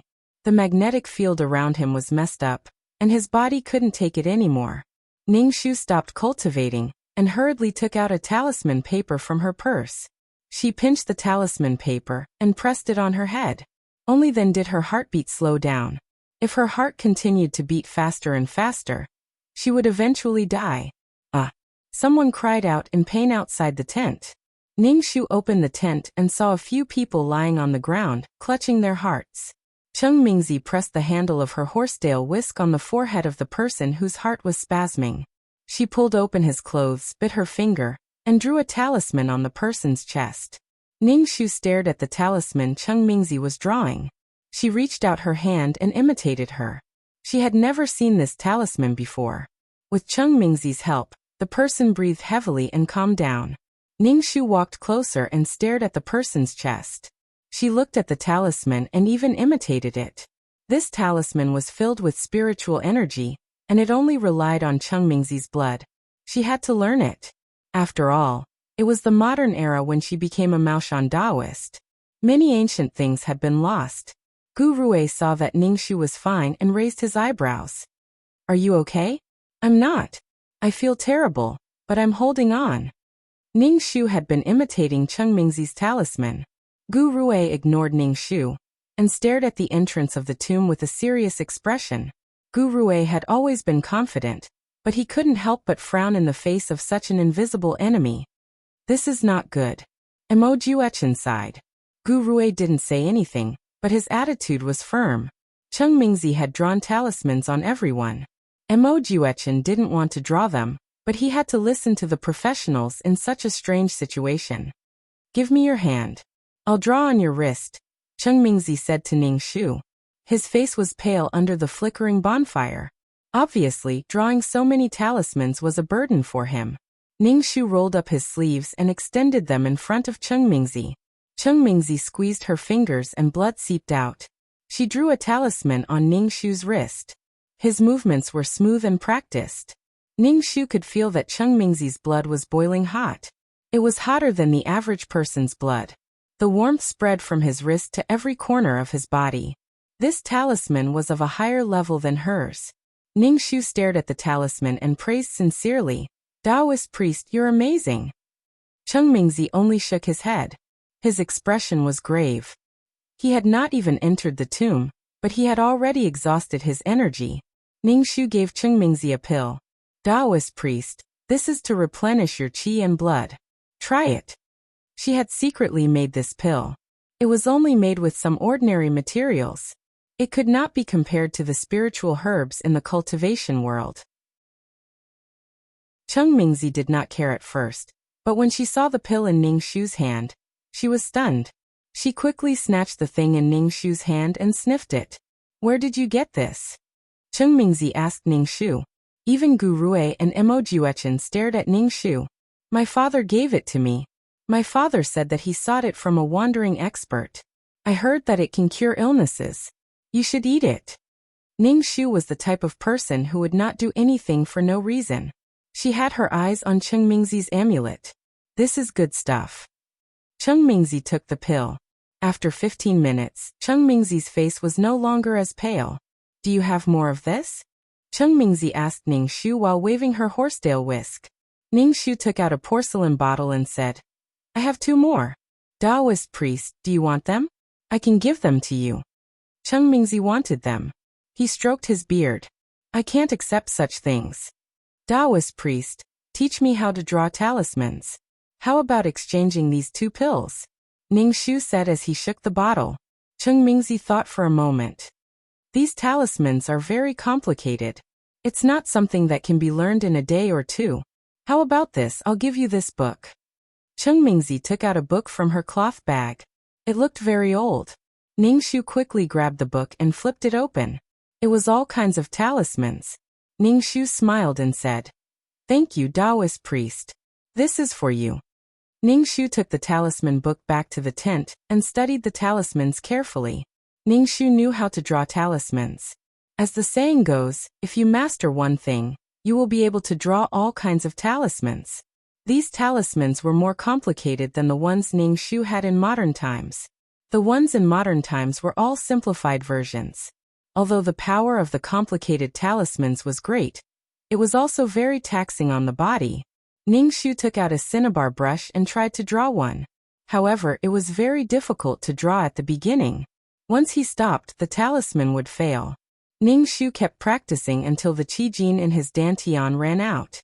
Ningxu stopped practicing and began to cultivate. This body had been improved by the qi gene. His foundation was much better. It was not like before when he was unable to absorb spirit qi. After cultivating for a while, Ningxu began to draw talismans again. Ningxu practiced offensive talismans. Because he was going to enter the tomb, he did not know what was inside. It was best to have powerful offensive talismans. As he practiced, Ningshu's talismans became smoother and smoother. He succeeded in drawing a few. Ningshu kept the talismans. White light appeared in the sky. It was dawn. Ningshu practiced talismans the whole night. Ningshu had memorized all the talismans that she hadn't been able to draw. After adding so many wisdom points, it was finally useful. He could memorize the contents of the book clearly. Ningshu kept the talisman book. This was considered a gain this time. He had gained something before entering the tomb. It was a good sign. Ningshu was quite happy. Ningshu came out of the tent and saw Gu Rui standing not far from her tent. Gu Rui's back was facing the tent as he stared at the tomb entrance. Ningshu pretended not to see Gu Rui and went to find Chengmingzi. Lan Xian. Gu Rui stopped Ningshu. Ningshu turned and stared at Gu Rui expressionlessly. What is it? Do you still have that elixir? Gu Rui asked Ningshu. Ningshu shook his head. No, I gave it to Daoist Cheng. You can ask him. Why haven't I heard that you have this before? Gu Rui looked at Ningshu. There are many things you don't know. Do you know when my period comes? Ningshu rolled his eyes. Gu Rui was speechless. I'm asking why you used the elixir to exchange for the book. Can you understand those books? Gu Rui asked. Of course. I can't understand them. I just like to read them. What can you do to me? Gu Rui said gently. You're just angry that I took your things. Now you're going against me. Yes, taking without asking is stealing. You stole my things, Ningshu said mildly. Gu Rui turned and looked at the dark tomb entrance. Mo Juechen asked you for things several times, but you didn't give it to him. I had to find another way. Ningshu was speechless. Ningshu was convinced that he could make stealing sound so righteous. Chapter 1084. Just say it. Why are you looking for me? Ningshu asked Gu Rui. One would not visit a temple for no reason. Gu Rui looked at Ningshu. I plan to marry you. Ningshu almost bit her tongue. Why did he suddenly say such a thing? Why? Ningshu asked. At the same time she was vigilant. You plan to become my husband and inherit my father's wealth? Gu Rui nodded. I've decided to marry you. Why? Ningshu suspected that she was hearing things. She was in disbelief and kept thinking about why Gu Rui wanted to marry her. She had the map and Gu Rui was already in the tomb. She couldn't figure out why Gu Rui wanted to marry her. Forget about love. Gu Rui only had his own goal of reviving his country. Besides, Gu Rui didn't like her at all. Daoist Cheng said that you have the Phoenix Queen fate, and I have the dragon aura to protect me. With our luck combined, this trip will definitely be much smoother. The heavens will help the righteous. Gu Rui looked at Ningshu. You and I will be married. The luck of the country will pour down on us. This time it will definitely be much smoother. Ningshu was speechless. Sigh. What should she say? Ningshu opened her mouth and paused for a moment before saying, Brother, it's not good to be superstitious. Don't believe in these things. If you agree, let's go through the wedding ceremony now, Gu Rui said. No. Ningshu hurriedly waved her hand. I haven't thought of getting married yet. When Fang Lanqin came back, she would be a married woman. Furthermore, she would be getting married in front of a corpse. She felt so good. Gu Rui looked at Ningshu. I'm not good enough. You're handsome and talented. Your appearance is quite good. Can't I give you something to rely on? Mature and steady. Why was sinister? Then why aren't you willing to marry me? Gu Rui raised his eyebrows and asked. Don't you think it's not appropriate for us to talk about this in front of someone's grave? Ningshu was expressionless. The grave has already been dug up, so it doesn't matter. Gu Rui said lightly. Ningshu. How arrogant. I won't marry you. You have to be as fat as me to be compatible with me. You're so skinny, I don't like you. Ningshu raised his chin and proudly said. Fang Lanqin, this is a serious matter. Don't be stubborn. Why should I sacrifice my marriage for your damn affairs? What does your affairs have to do with me? What right do you have to ask me? What do I owe you? Do you think that marrying me is a gift to me? If I marry you like this, I'll be climbing up the social ladder. I can't climb up the social ladder, and I don't want to climb up the social ladder. Ningxu snorted and turned to leave. Gu Rui suddenly reached out and grabbed Ningxu's wrist. No matter what, from today on, you are my wife. Heaven and earth can bear witness. Get lost. Ningxu shook off Gu Rui's hand. Are you crazy? Ningxu's impression of Gu Rui worsened. Gu Rui was still calm. This is just a temporary measure. When we get out of Tomb X, we won't have anything to do with each other. Ningxu couldn't help but roll his eyes. Gu Rui, don't think that I don't know what you're thinking. Then what do you think I'm thinking? Gu Rui asked. Ningxu, that who the hell knows? At this moment, Cheng Mingzi walked over and said to Gu Rui, Young Master Gu, find someone strong and skilled in martial arts to go down the tomb to take a look. Take a lamp and keep walking. If the lamp goes out, return immediately. We need to wait for a while before we can go down the tomb. Gu Rui nodded and sent someone down the tomb. This person was tied with a rope and dragged down the tomb. If there was a situation, he would pull on the rope. A group of people waited in the tomb. There were still whimpering sounds coming from inside. After that person went down, they only saw the rope moving.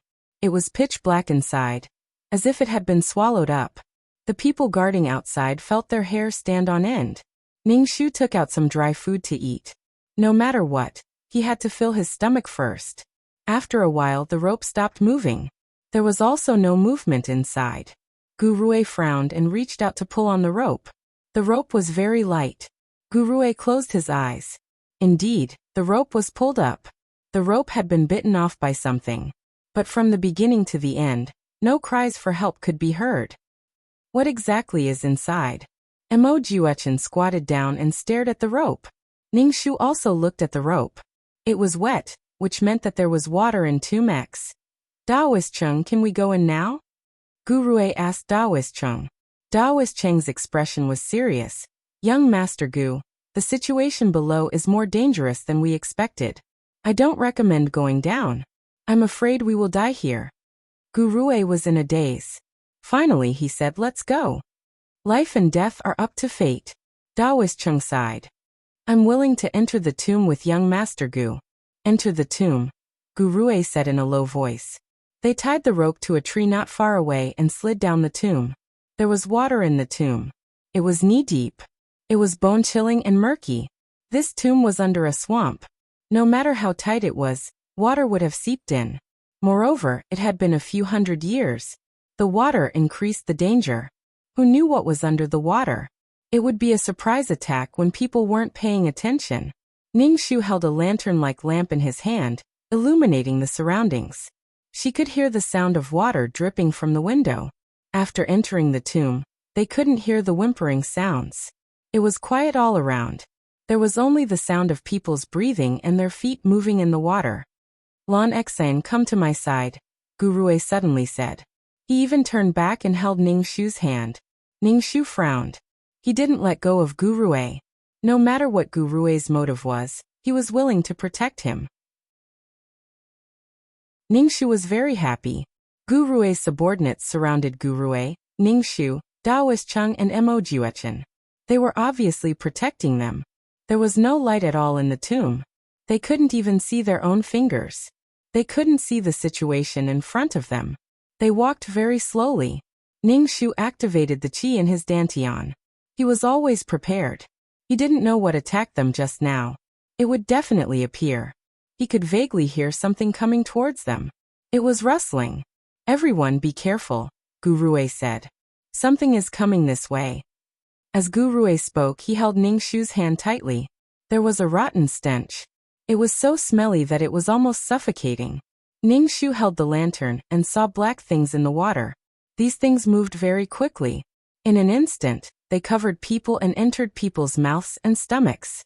They didn't even have time to scream before they died.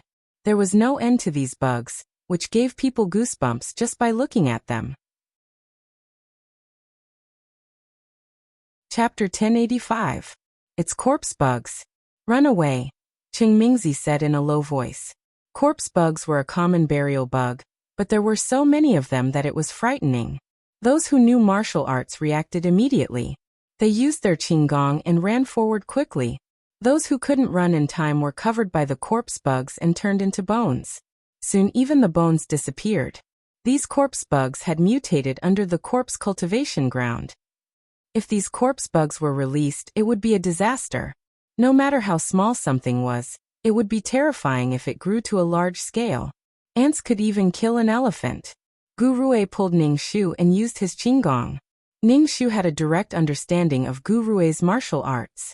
He could still run ahead while dragging her, who was overweight. When the smell of the corpse bugs disappeared, everyone stopped. The place where they stopped should be higher than the entrance, because the tunnel was dry and there was no water. Gu Rui let go of Ningxu's hand. He was panting. Emojuechen was panting with his hands on his knees.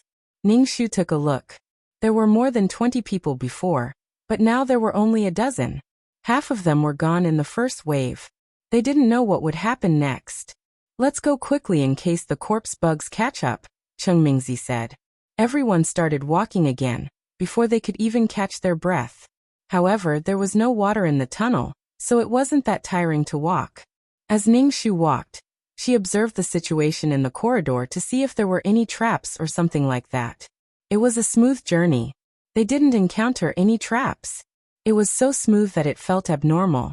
Gu Rui stopped and said to Chengmingzi, "Daoist Cheng, let's rest for a while." From beginning to end, other than encountering corpse bugs, they didn't encounter any other dangers. Everyone was afraid that their graves would be dug up after they died, so they tried to increase the number of traps in their graves. However, they didn't encounter any traps along the way. This was really abnormal. The words "death ground" were messily carved on the stone slab. This situation had nothing to do with the death ground. Could there be a big move at the back? Was this just to lower their guard? Chengmingzi shook her head. "Young Master Gu, you have to be careful. It's very dangerous here." Gu Rui nodded. "Be careful, everyone. Let's continue." They continued to walk forward. Gu Rui kept holding Ningxu's hand and didn't let go. It looked quite romantic, but Ningxu was extremely vigilant. After walking for a long time, they still couldn't see the end of the road. Moreover, the terrain was getting higher and higher because the soil under their feet was very dry. Could it be that they were inside the mountains? Moreover, they didn't encounter any danger along the way. It was very smooth. This caused everyone to feel even more uneasy. Chengmingzi pinched his fingers together, his expression abnormally solemn. Emojuechen clenched his fists tightly. Ningxu had goosebumps all over his body ever since he entered the tomb. This was the body's perception of danger. In such a situation, he should have turned around and run, but now he had to bite the bullet. "Rest for a while," Gu Rui said. Ningxu plopped down on the ground, feeling as comfortable as he could. Ningxu took out some food to eat. When people were nervous, they would get hungry quickly. The others also took out food to eat. Emojuechen suddenly said to Gu Rui, "Gu Rui, we're in the same boat now. You should tell us everything you know. We should share information." "You know everything I know. This is my first time in this tomb. I don't know more than you. Since we're already here, we should be very careful." Emojuechen wiped his face. "Gu Rui, do you think this is the first day I've met you? If you didn't hide anything, I would have taken your surname." Gu Rui shook his head. "There's nothing to hide from you." Emojuechen wiped his face in frustration. Ningxu felt that Emojuechen was very agitated. Under such a low pressure, everyone was under a lot of pressure. Emojuechen's frustration affected the people around him. Ningxu recited the clear heart mantra in his heart. "Young Master Emo, please suppress the agitation in your heart. I've already said that you could easily get into trouble in the tomb," Chengmingzi said. "If you continue lecturing me, I'll kill you." Emojuechen glared at Chengmingzi, his eyes red. Ningxu looked at Emojuechen and wondered if he was going to go berserk. Emojuechen felt irritated when he saw everyone staring at him. Emojuechen felt that many people were staring at him. There was an aura here that he hated. It was suppressing him and making him feel very uncomfortable. There was anger in his heart that he couldn't vent. Gu Rui looked at Emojuechen and asked, "What's wrong?" "I don't feel good," Emojuechen said irritably. Chengmingzi flicked her horsetail whisk and said, "Young master, you have too many bad karma." "Bad karma, pft," Mo Juchen sneered. If you do it again, I'll still kill those who deserve to die. Cheng Mingzi didn't say anything. She just smiled. Ningxu looked at Mo Juchen's bloodshot eyes. Could it be that his meridians were going against the flow, and he was about to go crazy? It would be a joke if he went berserk on his own without encountering any danger. Let's continue walking. Gu Rui pulled Ningxu away. Mo Juchen rubbed his forehead and shook his dizzy head before following the group. After walking for some time, they finally reached the end of the passageway. They were blocked by a stone door. There were 2 squatting stone lions on both sides of the stone door. These stone lions were blood red and looked very frightening. This stone door looked very heavy. Do we have to rely on people to open it? Everyone looked at Gu Rui. Gu Rui stared at the stone lions and didn't say anything. Is there a way to enter? Mo Juchen asked. Gu Rui looked at Ningxu and pulled out a dagger. He pulled Mo Juchen's hand and cut it before pressing it against the stone lions. The stone lions started to absorb Mo Juchen's blood. What are you doing? Mo Juchen's expression was very ugly. He stared at Gu Rui unkindly.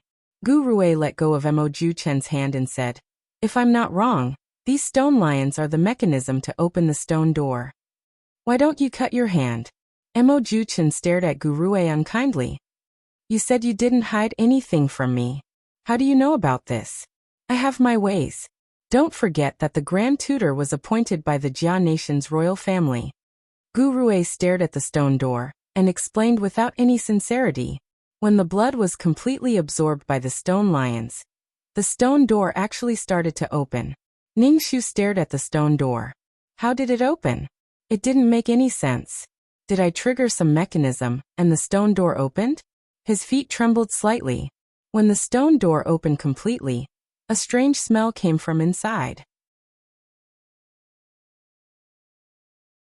Chapter 1086. Logically speaking, a place like a graveyard should have a rotten smell. However, Ningxu smelled a fresh floral scent. It was simply too strange. You guys smell it too? Ningxu asked. Gu Rui nodded. His expression was a little strange. It was obvious that something was out of his expectations. To prevent anything from happening, we should wait for a while before entering, Cheng Mingzi said. Gu Rui shook his head. We can't wait. This stone door will close after a certain period of time. Ningxu and Mo Juchen asked in unison. How do you know? Now is not the time to ask such questions.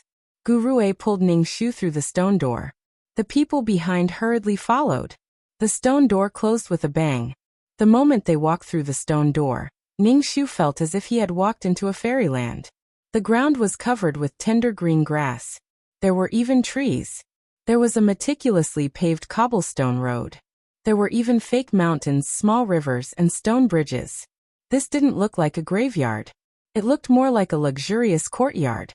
There were even lotus flowers blooming in the pond, emitting a fresh scent. It was a world full of vitality. However, it was very strange in a graveyard. Was it an illusion? How did these plants survive without sunlight? The room was only as bright as day because of the countless night pearls. Ningxu squatted down and took out the dagger in his calf. He used the dagger to poke the grass on the ground. The grass was normal. The soil was normal too. This was the strangest graveyard Ningxu had ever seen. What kind of power allowed these plants to survive in the absence of sunlight? Everyone was a little confused.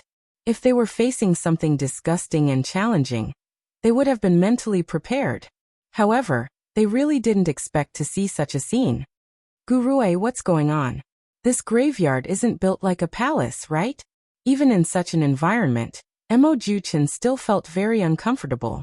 There was an indescribable pressure in his heart. Gu Rui was also a little confused. Things had changed. Someone's coming. Ningxu heard footsteps. Everyone immediately hid behind the fake mountains. Ningxu stuck his neck out and peeked at the footsteps. How could there be anyone in such a place? There were only 5 people. Their faces were deathly still, and their clothes were already very tattered. These 5 people were lined up as if they were patrolling. However, their gazes were empty and empty. They weren't focused on anything and their skin was green. Everyone's footsteps seemed to have been measured beforehand. Everyone's footsteps were uniform and incomparably mechanical. These must be monsters. What are these monsters? How are they still alive? Ningxu turned back to look at Gurue. Gurue's eyes were fixed on the 5 people who were patrolling. His eyes were burning. After the monsters left, they came out from behind the rockery. What was the situation now? They were here to rob a tomb. Why did it seem like they were barging into someone's house? There's a living person in this tomb? Mo Juchen was confused. Impossible, impossible. Gurue said resolutely. Ningxu stared at Gurue. He felt that Gurue had been to this place before. Even if he hadn't, he definitely knew about the situation in the cemetery. Gurue hurried to a place. They arrived at a dazzling palace with a coffin in the middle. Ningxu. This kind of tomb really made Ningxu confused. Why were there no traps, hidden weapons, or ghosts? There was nothing at all. It was so elegant and refined. It was different from the other seductive tombs. Gurue kowtowed twice to the coffin and muttered, "State Tutor, I am the Prince of Jia Country. Now that Jia Country has been destroyed, I want to revive it, but I don't have the strength." Ningxu couldn't be bothered to listen to Gurue. He could even do something like digging up someone's tomb. Now he was kowtowing and saying such things. He was simply speechless. Ningxu was more concerned about why the plants in this cemetery could grow. How could they grow without sunlight? Mo Juchen's gaze was fixed on a book on the table beside the coffin. His breathing quickened. He couldn't take his eyes off the martial arts manual. His footsteps unconsciously moved towards it. Mo Juchen's body flashed and he grabbed the manual. He didn't even look at it before stuffing it into his arms. Mo Juchen grabbed the manual, but Gurue grabbed something that looked like a bell. The bell swayed, but it didn't make any sound. "Let's go." Gurue pulled Ningxu towards the door. Ningxu was a little confused. He looked at the bell in Gurue's hand. Could it be that Gurue's goal was the string of bronze bells? Ningxu was pulled along by Gurue as they ran quickly. However, the entire cemetery was restless. The orderly footsteps caused the ground beneath their feet to tremble. Someone was chasing after them. These people were wearing armor and holding spears. Their eyes were very dull. Gurue looked at these monsters. His eyes flashed with a fanatical light. He was still quite calm, but he was about to crush Ningxu's wrist. These monsters neatly approached the group of people. Gurue held the bronze bell in one hand and said in a low voice, "I offer you the soul of my closest kin."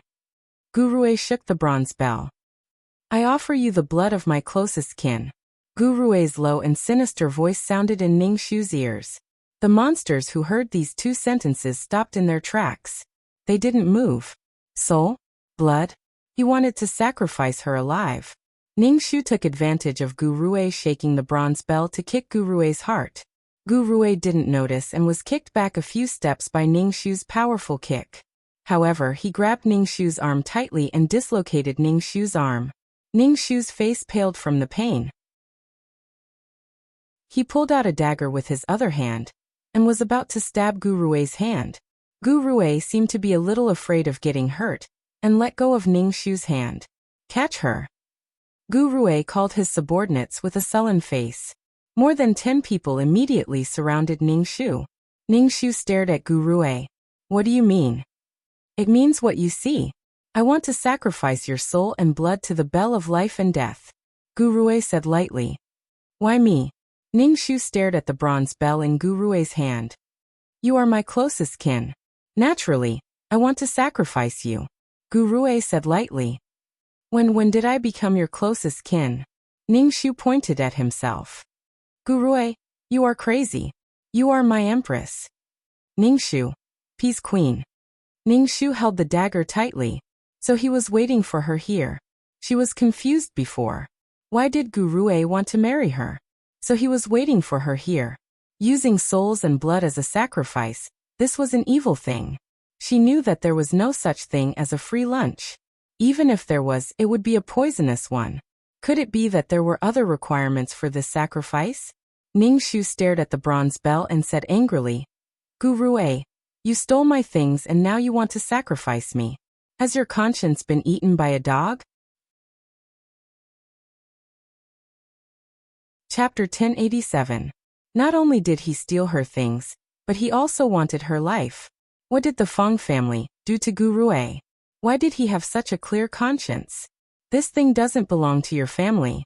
Our ancestors were betrayed and took away the map. This thing doesn't belong to your family. What do you mean? Are you saying that my ancestors betrayed you? Ningxu asked with a frown. Capture her, Gu Rui said indifferently. Gu Rui's subordinate Ningxu surrounded them. Ningxu covered her mouth and nose and sprinkled a handful of poison on them. She couldn't win against this group of people. As soon as the poison touched their faces, their bodies went limp and they lost all their strength. With a plop, they fell to the ground. Ningxu kicked a person away and jumped out of the encirclement. She looked at Gu Rui warily as she retreated. Gu Rui frowned and looked at his men lying on the ground. He was a little anxious and said to Ningxu, I underestimated you. Ningxu walked over and put on a defensive posture. Gu Rui, why are you sacrificing me? You don't have the right. You are my wife and the empress of Jia country. It is your honor to sacrifice for the country. Ningxu reached out. When you become the bell of life and death, you can be with me forever. Ningxu, who wants to be with you forever? She was a mission enforcer. If her soul was sacrificed, she wouldn't be able to go back. Besides, she didn't even know if her soul still existed after the sacrifice.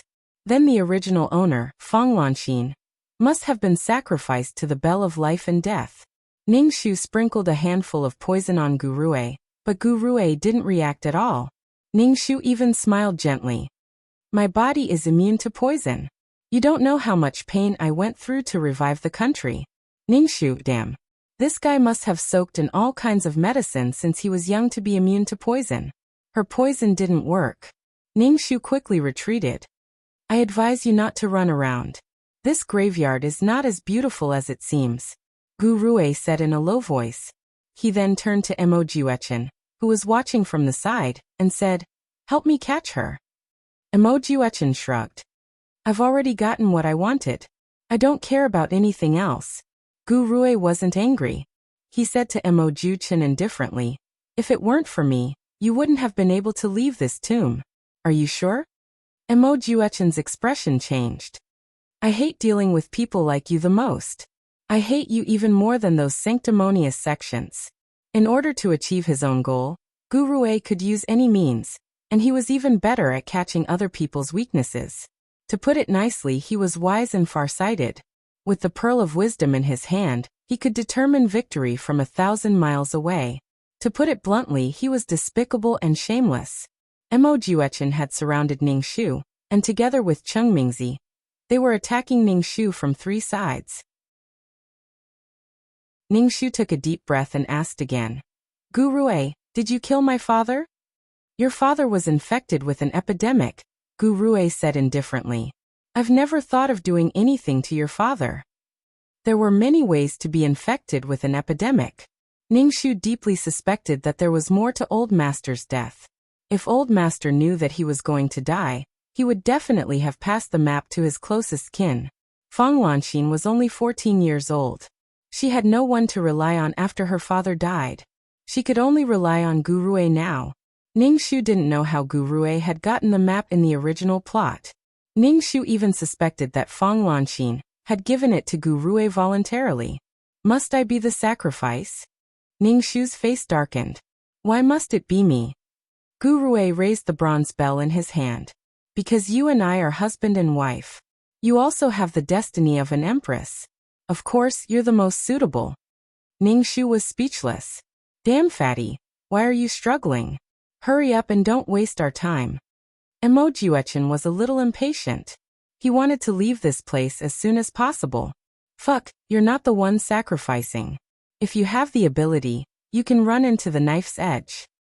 Ningxu said in disgust. Ningxu activated the qi in his energy center. He didn't dodge anymore. He held the dagger and rushed towards Gu Rui. Gu Rui wanted her life.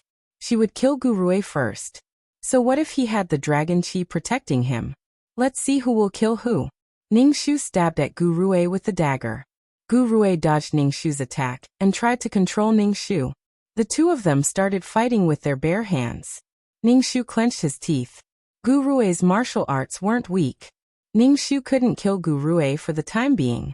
This man usually didn't show off, but he had a lot of skills. Ningxu grabbed the bronze bell in Gu Rui's hand. He wanted to snatch it away. Let go. Gu Rui's face darkened. Ningxu held the bell. He felt that the bell was bone-chilling, as if it could freeze his soul. Ningxu held the bell in one hand and the dagger in the other. He stabbed at the bell fiercely. She wanted to destroy this thing. Fang Wanxin, stop. Gu Rui reached out his hand to stop Ningxu. Ningxu activated the qi in his energy center. He stabbed the dagger at the bronze bell with the fastest speed and greatest strength. It made a sharp sound. A thin crack appeared on the bell of life and death. These neatly arranged monsters immediately started to attack the living people. The people lying on the ground without any resistance were more unlucky. They were directly pierced by the spear. Fang Wanxin. Gu Rui's eyes were red. He looked at Ningxu with a twisted face. This was the first time Ningxu saw such emotions. Haha. Ningxu laughed heartily. If I don't have a good time, everyone won't have a good time. I offer my closest soul to thee. I offer my closest blood to thee. Gu Rui hurriedly chanted an incantation. He actually grabbed Emojuechen and stabbed him in the heart with the dagger. Emojuechen's expression was a little dazed. He clearly didn't expect Gu Rui to suddenly attack. I offer my closest soul to thee. I offer my closest blood to thee. Gu Rui's chanting became more and more hurried. He shook the bell of life and death. The monsters had already stopped attacking. Emojuechen clutched his chest. Blood spurted out from between his fingers. His expression was ferocious and terrifying. Gu Rui, you dare to touch me? It's your fortune to be sacrificed to the bell of life and death. Gu Rui had no choice. If he had a choice, he wouldn't choose Emojuechen, who had negative karma. Instead, he would choose Fang Wanxin, who had the Empress's fate. Furthermore, Fang Wanxin was his closest kin. It was easier for him to control the bell of life and death. Emojuechen quickly stopped breathing. His eyes were empty. It was obvious that his soul had left his body. His body slowly turned into powder. Ningxu's pupils constricted. She was Gu Rui's first choice. Did that mean Emojuechen was the backup? Gu Rui's expression turned ugly when he saw the crack on the bell of life and death. He turned to look at Ningxu. Young Master Gu, this bell of life and death can only sacrifice one person at a time, Cheng Mingzi said. The bell of life and death is damaged. Furthermore, the person sacrificing is someone who hates you. I'm afraid it will backfire on you. Chapter 1088. Gu Rui's expression turned ugly when he heard Cheng Mingzi say that the bell of life and death would backfire on him. He looked at the small crack on the bell of life and death before turning to look at Ningxu. Ningxu shrugged and said with a sincere expression, "What a pity." Ningxu heaved a sigh of relief. Since there was already someone to sacrifice, she wasn't afraid at all since she could only sacrifice one soul at a time. Gu Rui asked Cheng Mingzi, "Can't we sacrifice two people?" Cheng Mingzi shook her head. "There are two souls in the bell of life and death. They will fight with each other, which will affect your control of the bell of life and death." Ningxu frowned. Wouldn't the soul disappear immediately after being swallowed by the bell of life and death? "Thank you," Gu Rui said as he picked up the manual that Emojuechen had left behind. Ningxu clicked his tongue. In the end, Emojuechen had worked hard for someone else. Perhaps Gu Rui had tricked Emojuechen. Hence, intelligence was very important. Emojuechen had too much faith in his strength. Intelligent people could control their strength. "Young Master Gu, can you help me find the item now?" Cheng Mingzi asked. Gu Rui nodded. "Of course. Do you know where it is?" Gu Rui asked. "The grass is green here. It must be here." Cheng Mingzi stroked her beard. Gu Rui nodded and raised the bell of life and death. The bell of life and death didn't make any sound, but these monsters stared at it with empty eyes. Gu Rui shook the bell of life and death rhythmically as he muttered something. These monsters immediately dispersed as if they were looking for something. Ningxu looked at these monsters and Gu Rui warily. Gu Rui controlled these monsters just like that? Gu Rue ignored Ningxu as if he had already given up on killing Ningxu. However, Ningxu was still scared. The sense of danger didn't decrease at all. Ningxu didn't think that Gu Rue would let him leave the tomb alive. Daoist, where do you think that item is? Gu Rue asked Cheng Mingzi calmly. Cheng Mingzi flung her horsetail whisk. It's in this tomb. Gu Rue thought for a while, and went to the hall where the coffin was placed. Ningxu followed along and looked at the gorgeous coffin. After 200 or 300 years, the coffin still looked as beautiful as new. A glazed coffin. Daoist priest, could it be in the mouth of the state preceptor? Gu Rue asked. The ancient people would stuff something into their mouths when they were placed in a coffin, which was called a mouth money. Were they trying to pry open the coffin? For some reason, Ningxu always felt that Gu Rue had a similar feeling of disgust towards this state preceptor, digging up graves and coffins without any psychological burden. I don't agree with opening the coffin. This place is a corpse-nurturing ground. If we open the coffin and let the corpses inside smell human energy, they will definitely come back to life, Ningxu objected. Gu Rue narrowed his eyes and ignored Ningxu.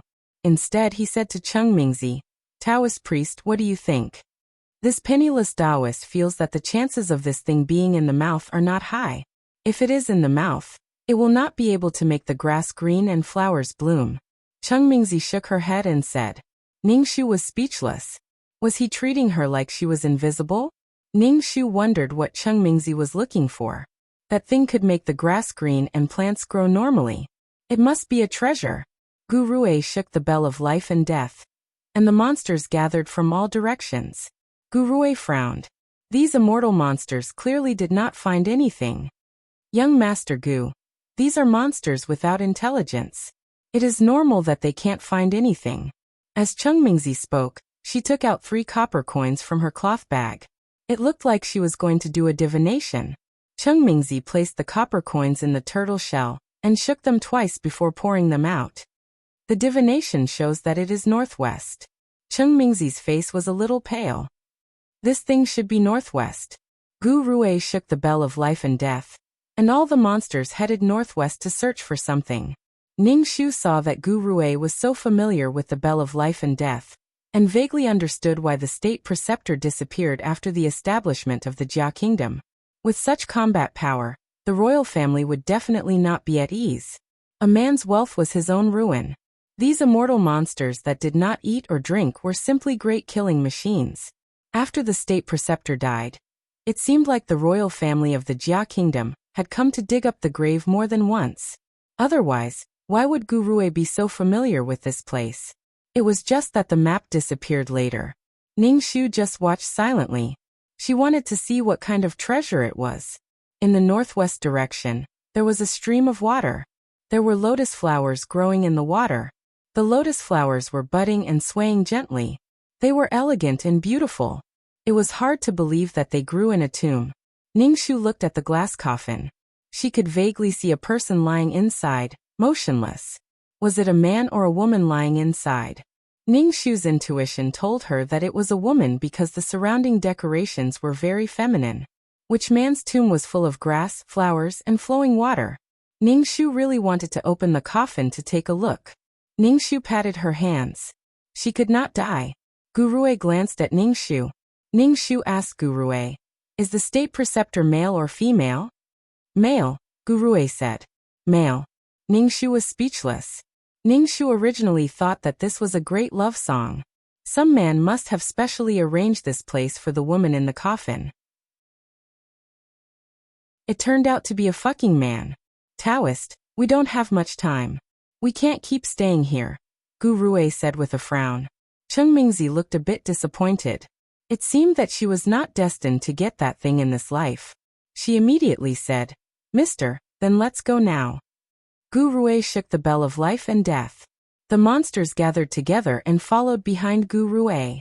Ningxu hurried to follow. He did not want to be abandoned here. Catch her. Gu Rue suddenly pointed at Ningxu and said. Ningxu stretched out his hand. Ningxu quickly climbed up the rockery and looked down at Gu Rue. Gu Rue, what do you mean? You have no value anymore. You can die here, Gu Rue said lightly. The state preceptor is too lonely here. Accompany him for me. Ningxu was speechless. Ningxu kicked away the monster that climbed up and said to Gu Rui, "Gu Rui, what grudge do I have with you? Why do you have to treat me like this?" Ningxu used a dagger to cut off the monster's neck. There was no blood at all. The muscles were pale. The monster that had its neck cut off could actually recover and be intact? What kind of power was this? It was worse than death. The zombies died after their heads were blown off. Ningxu took out a talisman from his purse and stuck it on the monster's head. Freeze. The monsters were frozen. Chapter 1089. The monster with the talisman was frozen. Ningxu thought it would work, but the talisman slowly turned black and turned into ashes. With the talisman burned, the monster regained its ability to move. Ningxu stared blankly and kicked the monster away. What the hell? Did it have no weakness at all? Gu Rui, what grudge do I have with you? Surrounded by so many monsters, Ningxu was a bit flustered. These monsters were as hard as iron, and didn't know fatigue. There were so many of them that Ningxu was exhausted. If your ancestors didn't steal the map, Jia country wouldn't have been destroyed. We wouldn't have been forced to abdicate, Gu Rui said coldly. Ningxu exercise? What a joke. A map could determine the destruction of a country. Jia country didn't perish. It was the royal family that perished. The rebels who ascended to the throne slaughtered all the royal family members of Jia country. It was normal for history to change. Gu Rui blamed the destruction of Jia country on the Feng family. Ningxu knew that Gu Rui was probably the one who killed the old man. This matter would only get more messy if he couldn't cut it off. Ningxu didn't know if the ancestors of the Feng family stole the map. The rise and fall of a country actually depended on this thing that was neither human nor ghost. Ningxu was exhausted. These monsters were too strong. They were so strong but couldn't be killed. They really had no weakness at all. Ningxu stared at the bell of life and death in Gu Rui's hand. It must be the power of the bell of life and death that prevented these monsters from being smashed. Ningxu kicked the monster in front of him. He jumped down the fake mountain and rushed towards Gu Rui. Ningxu activated the energy in his dantian and ran in front of Gu Rui like a gust of wind. He wanted to snatch the bell of life and death from Gu Rui. Gu Rui snorted. Last time there was a crack on the bell of life and death. This time there was another crack. Feng Lanxin, don't force me to be ruthless, Gu Rui said fiercely. He fought with Ningxu and pushed Ningxu towards the monster. Ningxu grabbed Gu Rui's arm tightly. Let's die together. Young Master Gu, the most important thing now is to get out of here. The longer we stay here, the more dangerous it will be. Cheng Mingzi could not help but speak up when she saw the two of them locked in a fierce battle. Gu Rui stared at Ningxu, who was holding his arm tightly, and snorted. Let go. No. Gu Rui was too lazy to pay attention to Ningxu. He dragged Ningxu towards the sect, but the stone door was tightly shut. Mr. Gu? Cheng Mingzi looked at Gu Rui. Gu Rui picked up the bell of life and death and shook it slowly. Ningxu saw Gu Rui ring the life and death bell, and immediately jumped up. His legs clamped around Gu Rui's waist and his hands tightly wrapped around Gu Rui's neck. Feng Lanxin, get down here, Gu Rui said coldly. Ningxu looked at Gu Rui's white neck and really wanted to break it. Gu Rui wanted to kill her, so she had to make the first move. I advise you to give up. If I die here, you won't be able to get out. Gu Rui felt the arm around his neck getting tighter and tighter. He sneered. Ningxu did not say anything. No matter what, he had to get out first. Gu Rui shook the life and death bell. These monsters stared at the life and death bell without focus.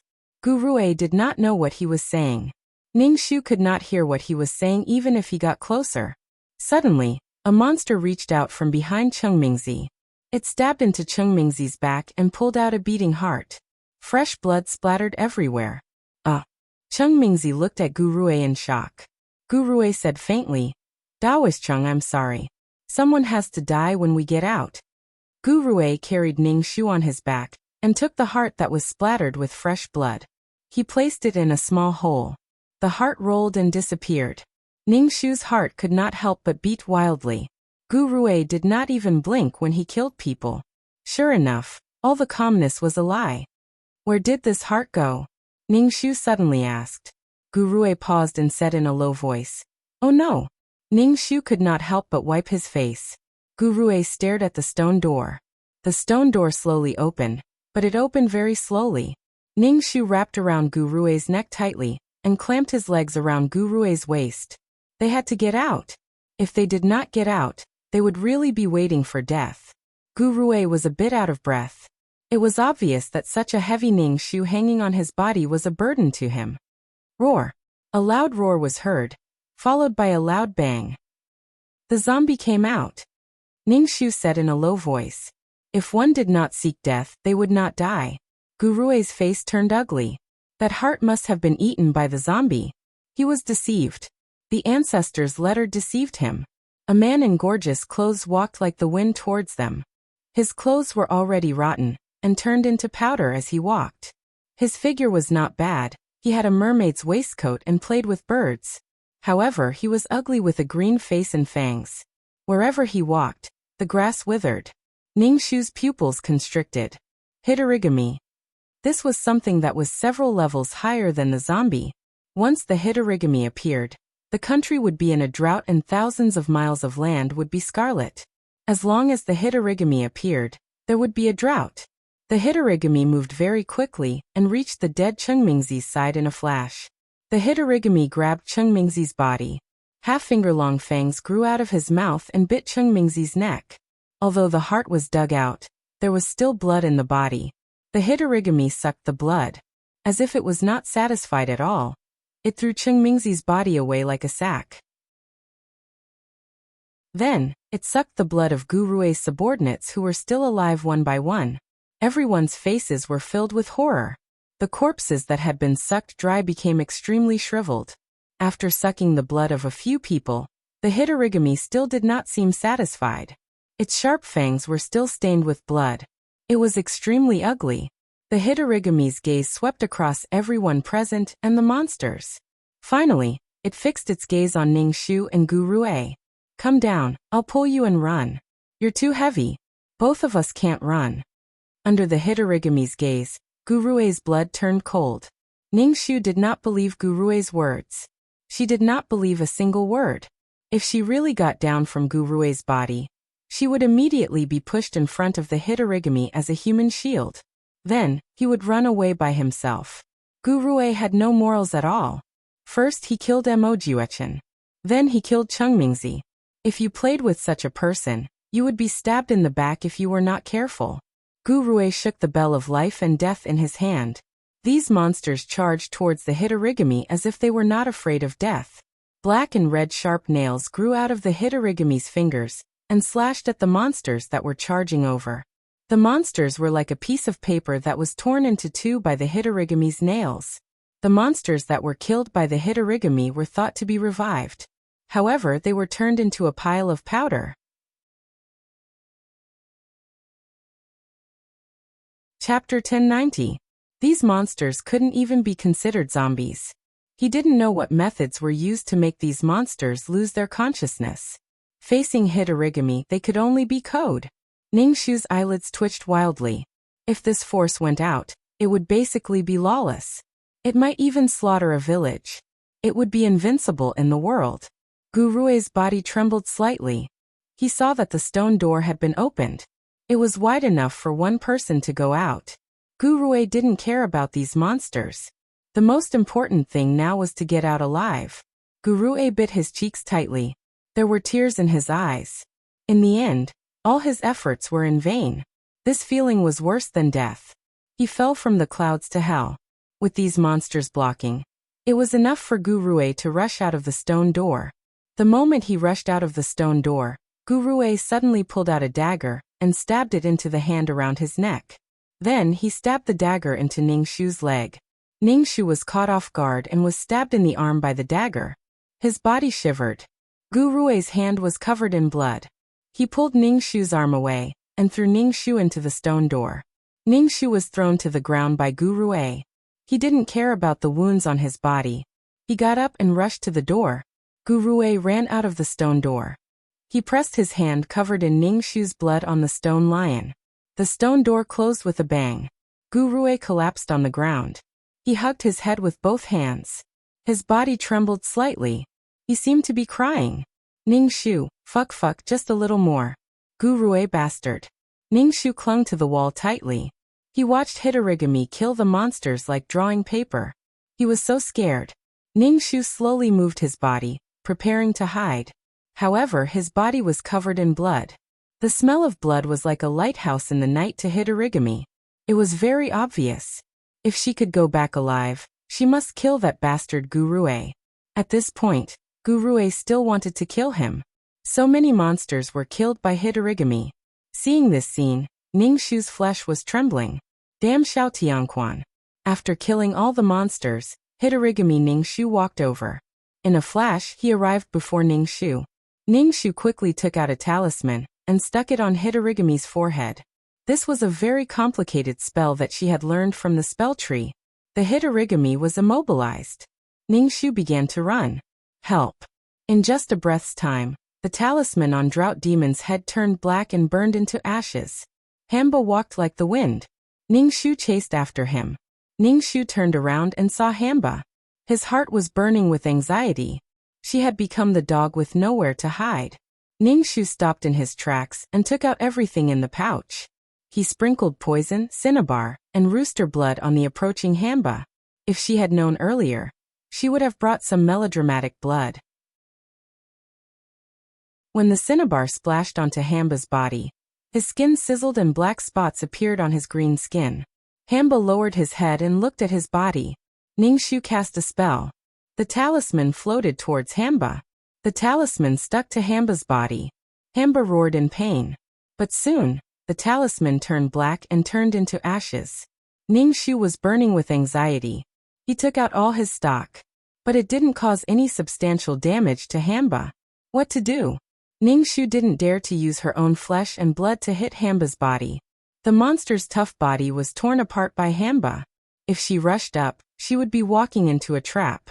Ningxu looked at the green-faced Hamba. If you were a ghost, I would send you to hell. But zombies weren't ghosts. Ningxu touched the empty pouch. She had prepared so much in vain. But the difference in strength was too big. Damn, this mission made Ningxu's claws numb. If she couldn't even survive, how could she counterattack? When she killed the 1,000-year Ghost King, it was thanks to the Soul Pearl.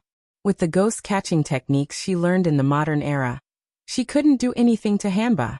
Ningxu repented. She had to learn more skills in the future. Now she was forced into a desperate situation. The mission was getting harder and harder. Ningxu felt that it was very strenuous. Hamba raised his hand. Black and red fingernails grew out. He stared at Ningxu. Ningxu couldn't bear to look. It was too ugly. Ningxu was forced to jump from the bridge into the lotus pond. Hamba watched Ningxu swim from the shore. Ningxu felt the water level getting shallower. When he stood up, the water only reached his waist.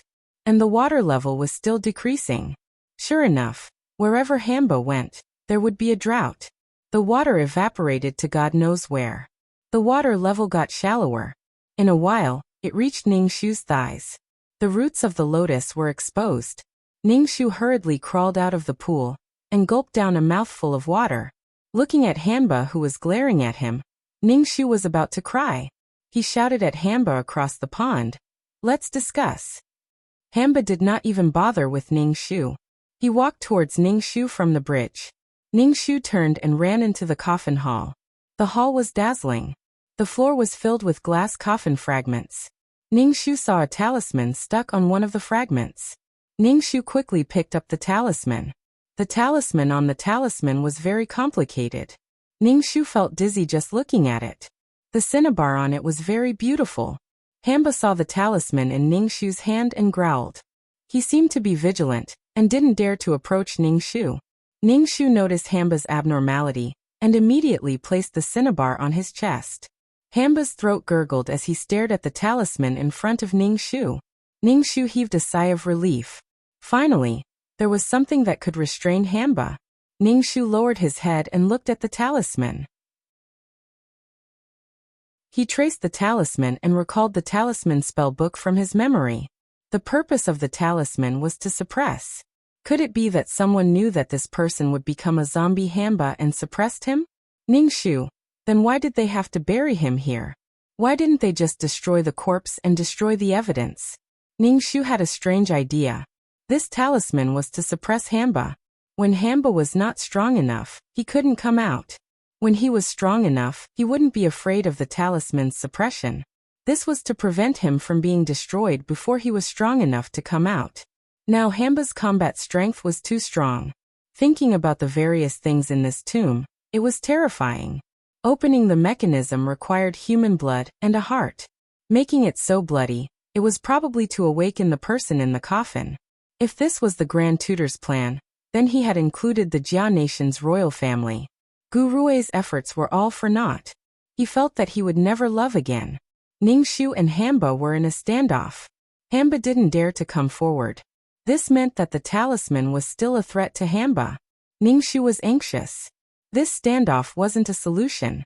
How was she going to leave this place? Ningxu leaned against the wall. The wall was painted with gold powder.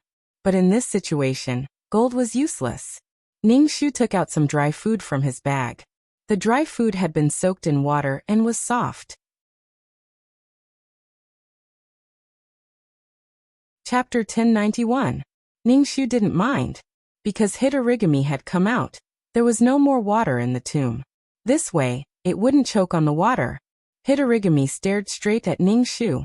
It had a green face and fangs, and its black and red nails shone. It was too much of a psychological challenge. Ningxu couldn't eat anymore. Ningxu tried to communicate with Hitorigami. It was said that all things had a spirit, but he didn't know if Hitorigami, who only knew how to drink blood, had a spirit. Ningxu asked, "Do you want to eat?" Ningxu raised the dry food in his hand and stared at Hitorigami.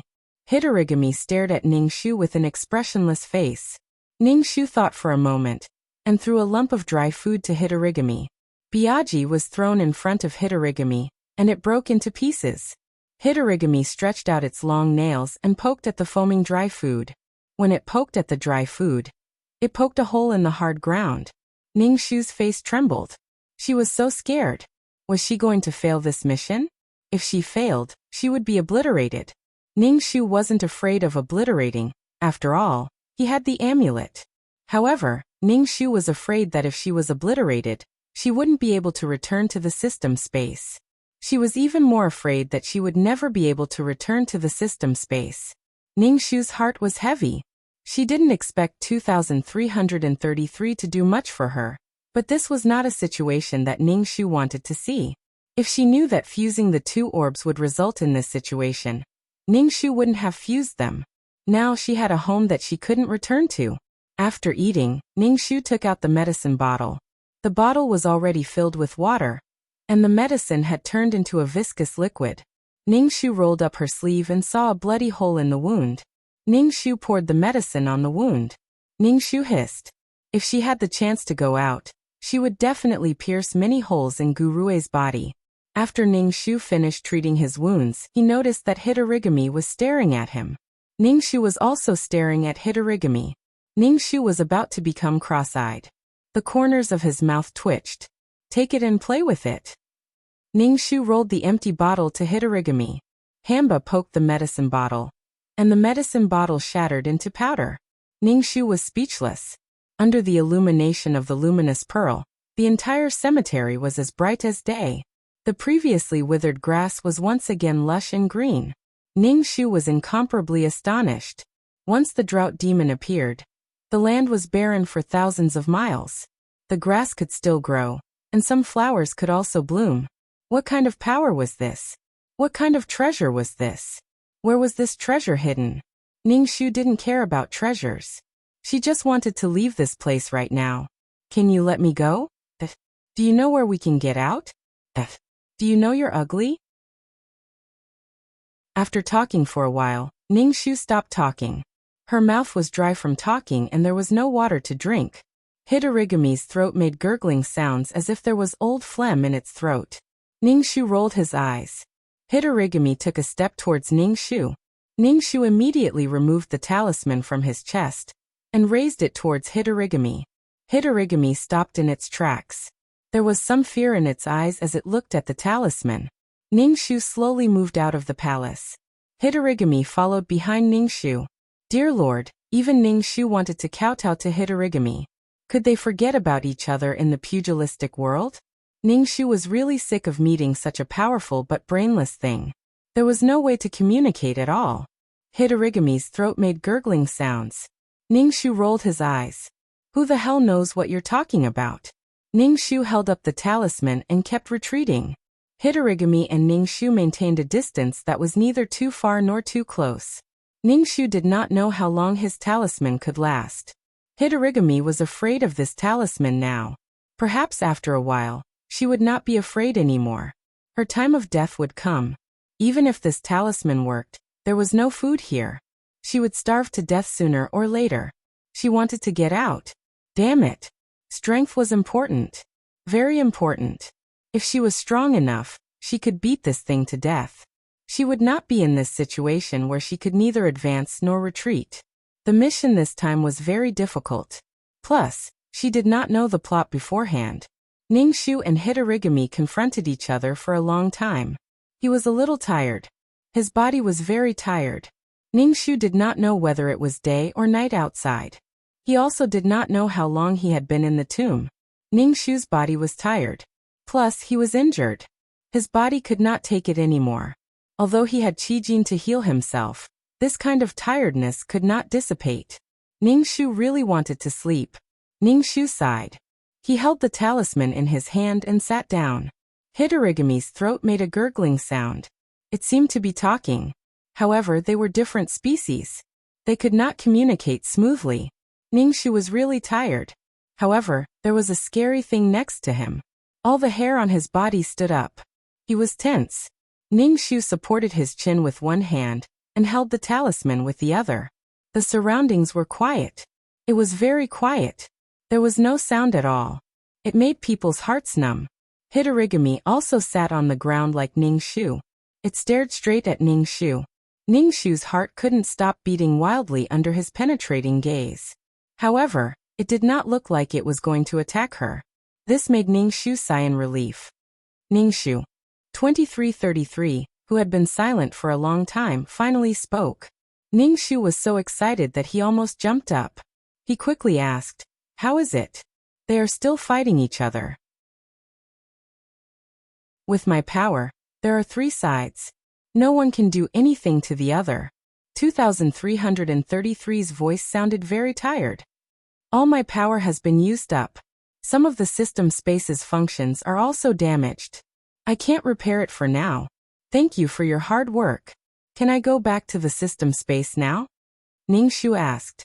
Ningxu did not care about those functions. She felt that it was good to be able to go back to the system space. At least she would not become a lonely ghost. "You can go back to the system space," 2333 said. "Okay. It's good to be able to go back." Ningxu was very satisfied. After receiving 2333's news, Ningxu felt relieved. Ningxu looked at Hitorigami. He was not so scared. Even if she did not complete the mission and was killed, she could go back to the system space. "There may be a wood element world origin here," 2333 said. "Wood element?" Ningxu jumped up excitedly. He finally found the world origin. No wonder plants could grow here without sunlight. It was because of the wood element world origin. "Where is it?" Ningxu asked. "I don't know. You can look for it yourself. I suggest you install a treasure hunting system. That way, the treasure hunting system will be able to detect any treasures," 2333 said. Ningxu could not figure out how many strange systems 2333 had recommended to him. First, it was a location system. Now it was a treasure hunting system. He suspected 2333 was getting a commission. "Then I will install it." "Sorry. Because some functions of the system are missing, I can't install it." Ningxu was speechless. Then what was he playing at? The world origin existed in all kinds of ways. It could be a tree, a blade of grass, or a rock. Chapter 1092. How was she supposed to find the origin of the world? Ningxu had a headache. How about you touch the thing and I'll use you to find the origin of the world? 2333 said. He sounded tired. Ningxu was a little embarrassed. When the system was ready, he had to install a treasure hunting system. It was too troublesome. Okay. Ningxu nodded. Ningxu stuck the talisman on her back and crawled to explore every corner of the graveyard. Tell me when you feel it. Ningxu said to 2333 as he searched. Hitorigami stood up and followed behind Ningxu, watching Ningxu search everywhere. Ningxu crawled in front and Hitorigami followed behind. Every time Hitorigami got close, Ningxu would raise the talisman to scare him, and then continue to search everywhere. Ningxu didn't know how long he had been searching. There were small wounds on his hands. Ningxu remembered that Cheng Mingzi's divination said that it was in the northwest direction. He went to the pool and searched. This is it. 2333 said. Ningxu touched a budding lotus. The lotus was emitting a sweet smell. Is it a lotus or a lotus root? Ningxu asked. It's a whole plant. Dig it out and don't break it. 2333 said. Ningxu took out his dagger and carefully dug the soil. Because of Hitorigami, the soil was dry and cracked. Ningxu kept an eye on Hitorigami as he dug. Whenever Hitorigami got close, Ningxu would raise the talisman. Ningxu used the talisman as his protective talisman. Ningxu spent a lot of time and finally dug out the lotus flower with its stem and leaves, as well as the white and tender lotus root. Who knew that this thing was the origin of the world? The origin of the world was a strange existence. Ningxu held the lotus and it disappeared. 2333 took it away. Ningxu let out a long breath. Although these quests were a little tricky, it was worth it to get the origin of the world. What will you do if you run out of energy? Ningxu asked. I can only accumulate it slowly. If I encounter some system quest that allows me to devour the system, my energy will slowly recover. Ningxu nodded. I understand. If I encounter a suitable mission, I will do it. With this, 2333 was back to square one. Ningxu patted the dust off his hands and saw that the surrounding grass and trees were withering at a speed visible to the naked eye. Without the support of the wood elemental world's origin and the drought demon, the entire graveyard was soon devoid of any greenery. The magnificent palace looked as if it had been built in the desert. Ningxu didn't know what time it was and felt very hungry. He took out some dry rations from his bag and ate them. She had to save the rations. She had to think of a way to survive and leave this place. The beast next to her could go without food and drink, but she couldn't. In such a situation, energy was very important. If he had fasting pills, he could survive without eating or drinking for a month. But there was a problem with the system. She didn't even go back and would be thrown into this world. Ningxu would exchange some fasting pills every time he entered the world to prevent such a situation from happening. Ningxu chewed slowly and stared at Drought Demon. Drought Demon's nails scraped the stone like tofu, but he didn't know if it could open the stone door. He thought of a plan and let Drought Demon open the stone door. If it really succeeded, she would run away immediately. Drought Demon would probably run out and harm the world. Wherever it went, there would be a drought. And it would suck blood. Ordinary people could only be slaughtered. If it was too reckless, it would definitely lead to strangulation. Drought Demon sucked blood? Only low-level zombies sucked blood. Drought Demon should get rid of such low-level interests. Ningxu stuffed the last bit of rations into his mouth and stared at Drought Demon. Drought Demon stared at Ningxu and made a gurgling sound from its throat.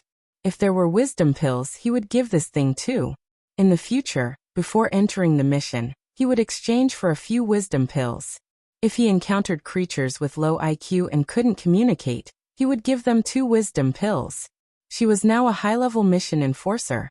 Anything could happen in a high-level plane. There could be all kinds of strange worlds. There were all kinds of strange creatures. Ningxu felt a little speechless. The zombies in the romance novel plane could be so beautiful that they angered the heavens and people, but here they were so ugly. If the male lead grew up to be like this, with a green face and fangs, there would be old phlegm in his throat that couldn't be spat out. The girl would definitely not be able to eat it. Ningxu decided to rest for a while. His body was too tired. Ningxu pinched the talisman paper on his forehead and dozed off. After a while, he opened his eyes to take a look. Drought Demon was staring at Ningxu from not far away. Ningxu was no longer afraid of Drought Demon's penetrating gaze. Maybe he wasn't looking at him, but his gaze was empty and unfocused. Ningxu closed her eyes again. She didn't know how long it had been since she rested. It was as bright as day here. She didn't know the time at all. Ningxu, who was in a daze, suddenly woke up. She looked left and right but did not see Hamba. Where did he go? Ningxu quickly looked behind him. He was afraid that Drought Demon would sneak up on him from behind. Drought Demon wasn't behind him. Did he leave? Ningxu removed the talisman paper from his forehead and ran towards the stone door. He realized that there were scratches on the stone door. One of the stone doors was already open. Ningxu was delighted. He quickly went out of the stone door and walked through the water.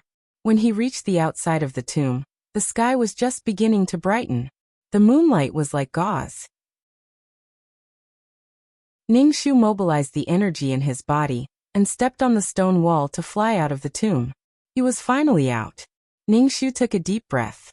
The taste of freedom. She and Gu Rue were the only ones alive. Ningxu understood that the people Gu Rue brought, other than his own subordinates, were all useful. Emojiuchen was foolish and naive. He really thought that he could get the secret manual. In the end, he was sacrificed. That old Taoist priest, Cheng Mingzi, came for the source of the world. Furthermore, he knew the exact location of the tomb. Gu Rue wouldn't let him live, much less give him the treasure. Indeed, Gu Rue was more ruthless. The most important thing now was to return to the Fong family. He was afraid that Gu Rue would think that he was dead and take over everything in the Fong family. This wasn't a small sum. Old Master Fong had worked hard for it his entire life. Ningxu turned around and saw Drought Demon standing not far away. He was carrying someone on his shoulder. He looked like a hunter. Ningxu. Ningxu quickly took out the talisman paper and raised it at Drought Demon. He slowly retreated and prepared to run. Escaping was more important. He didn't care about what Drought Demon would do. Hitorigami put down the person on his shoulder, and the person fell to the ground with a thud. Ningxu glanced at the hunter. He was still alive, but he was unconscious. Could it be that Drought Demon wanted to bring him to the tomb to enjoy him?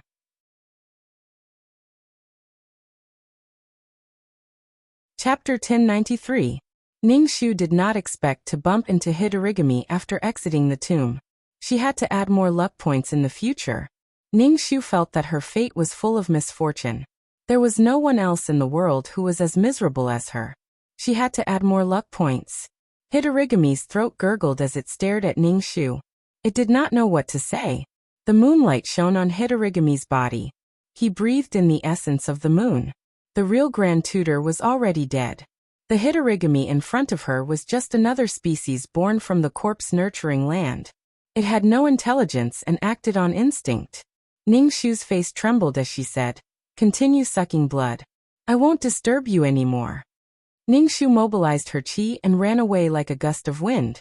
She swung her legs and ran. Hitorigami ran like the wind. Ningxu chased after it.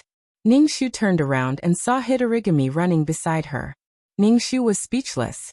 What did it want? Ningxu stopped and stared at Hitorigami. He could not kill it and could not get rid of it. Hitorigami approached Ningxu.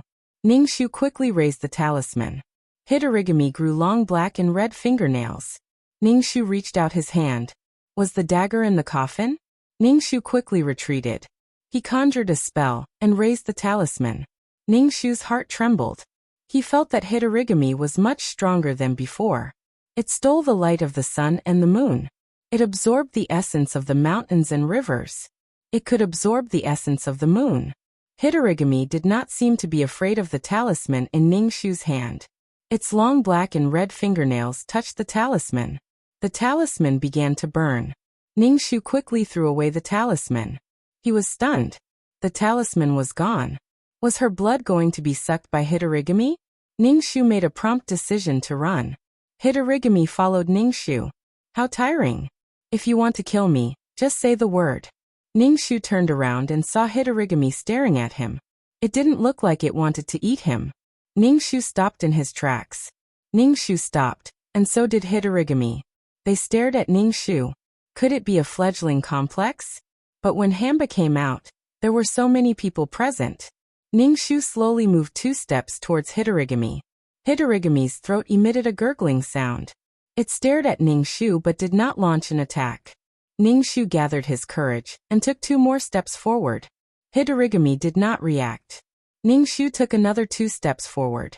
Hitorigami did not attack either. Ningxu stretched out his hand to touch Hamba. When he touched Hamba's hand, Hamba's throat made a gurgling sound. Seeing Hitorigami not attack him, Ningxu breathed a sigh of relief. Although he did not know why Hitorigami had not attacked him, he did not have to constantly worry about his life. Ningxu retracted his hand. Hitorigami grabbed Ningxu's hand. Ningxu was speechless. Could it be that she also had a female lead halo that could mesmerize zombies?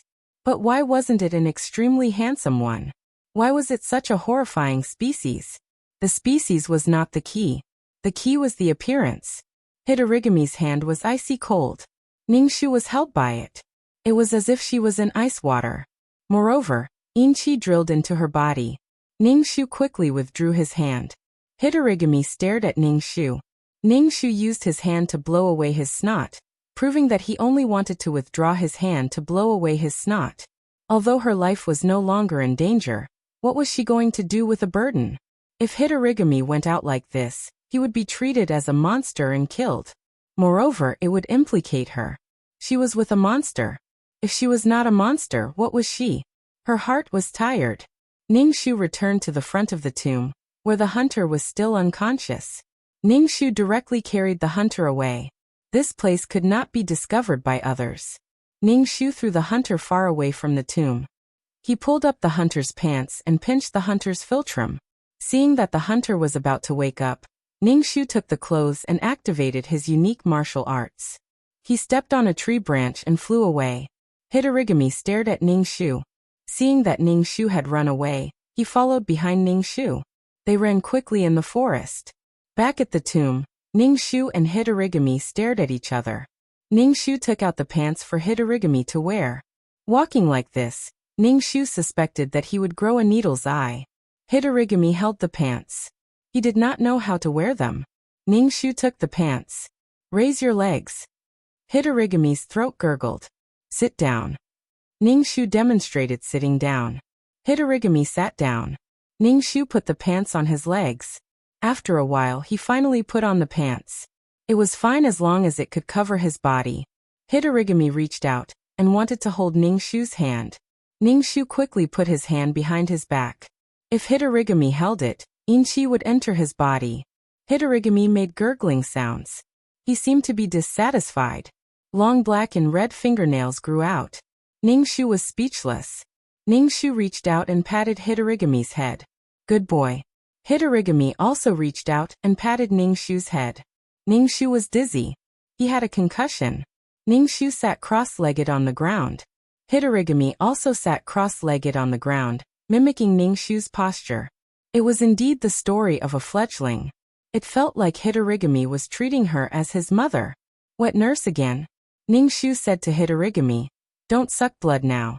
You need to absorb the essence of the sun and moon. Hitorigami stared at Ningxu. Ningxu knew that he didn't know anything. Watch.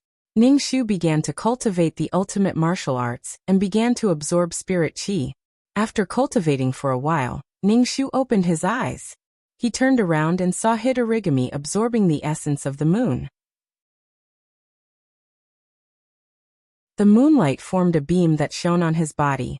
Ningxu was speechless. Cough. This was a racial advantage. It couldn't be compared. Ningxu confirmed once again that the talisman from before was to suppress Hitorigami and prevent it from being born prematurely. If it was an ordinary zombie, it would have been burned by fire. Hitorigami was much more powerful now. Hitorigami looked at Ningxu, as if asking if he was doing the right thing. Ningxu didn't know when he could leave this place. He didn't know how the Feng family was doing. Wherever she went, Hitorigami would follow. If they went out, it would only cause chaos. Ningxu looked at Hitorigami beside him and rolled his eyes. He had to think of a way to get rid of him. Ningxu was a little annoyed. Interacting with this kind of creature with low intelligence was like teaching a child. Ningxu really wanted to beat him to death with his bad temper. If not for the fact that he couldn't beat him, he was screwed over by these naturally evil guys. He spent the whole night cultivating. When the sun rose, the sun shone on Hitorigami's body. Zombies were afraid of light. He didn't know if Hitorigami was afraid of light. Hitorigami was a little uncomfortable under the direct sunlight, but he could tolerate it. Then he actually began to absorb the essence of the sun. Ningxu was speechless. He didn't want to say anything else. Ningxu took some dry food from his bag to eat, and watched Hitorigami cultivate. He could absorb the essence of the sun and moon without any secret cultivation manual. He was so jealous. Hitorigami probably reached his body's limit.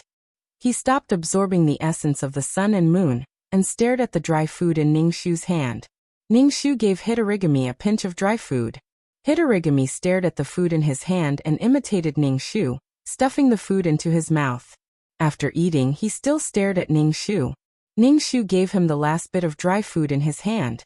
He clapped his hands and stood up, preparing to look around to see if there was anything edible.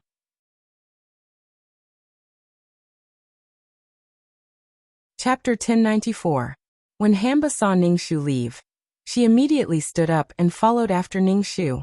Ningxu stared at Hamba. I need to give you a name. Little Ming. No, someone's already called Little Ming. The zombie ancestor is called Jiangchen. You might as well be called Jiangchen. Ningxu patted Hamba's head. Hamba also patted Ningxu's head with pia, pia, pia, causing Ningxu to stagger. Ningxu was infuriated. She slapped Jiangchen across the face, then quickly ran away. Jiangchen chased after Ningxu, a puzzled expression on his face. Jiangchen, only I'm allowed to pat your head. You're not allowed to pat mine, Ningxu said fiercely. Ningxu stayed with Jiangchen like this, teaching him how to speak. Now Jiangchen could call Ningxu by his own name. Ningxu suddenly felt that this scene was somewhat familiar. Back then, he'd lived like this with Little Ming. Little Ming. Ningxu felt like so much time had passed. He wondered how Little Ming was doing. Zombies and zombies should be the same species, right? Ningxu spent every day foraging for food in the mountains. He felt like he'd lost a lot of weight. His skin was taut and supple and he felt great. Although he wasn't as frail as a willow branch swaying in the wind, his muscles were firm and healthy. Ningxu had always been worried about the Fang clan. He'd wanted to sneak away, but Jiangchen had caught him like a drug-sniffing dog. Thankfully, Jiangchen no longer drank blood. His face didn't look so ferocious. He'd probably gotten used to it. Where are you going? Jiangchen's voice was slurred. Ningxu pointed in the direction of the town. I'm going to buy some things and clothes. You wait here. Jiangchen could vaguely understand what Ningxu was saying. He stared fixedly at Ningxu. Wait for me here. You can't follow me. There are a lot of bad people outside. Ningxu took the gold from the tomb and prepared to buy something in the town. Now that Jiangchen understood, he wouldn't stay by his side. If he suddenly appeared in the crowd, it would definitely cause a commotion. Ningxu's clothes were already in tatters, making him look like a beggar. Ningxu went straight to the town's clothing store and bought a few sets of clothes. He also bought clothes and a hat for Jiangchen. It was a large hat that covered his face and had black cloth around it. Ningxu carried 2 big bags of clothes and bought some food. When he passed by the inn, he saw Gurue. Gurue was followed by many people. Someone was talking to Gurue, which made Gurue look serious. After not seeing each other for a while, Gurue had a lingering sense of depression. Ningxu saw Gurue with so many people. Was he going to explore the tomb? As if sensing Ningxu's gaze, Gurue turned to look at Ningxu. He stared at Ningxu for a while, then looked away. Ningxu had lost a lot of weight, and his face was covered in dirt.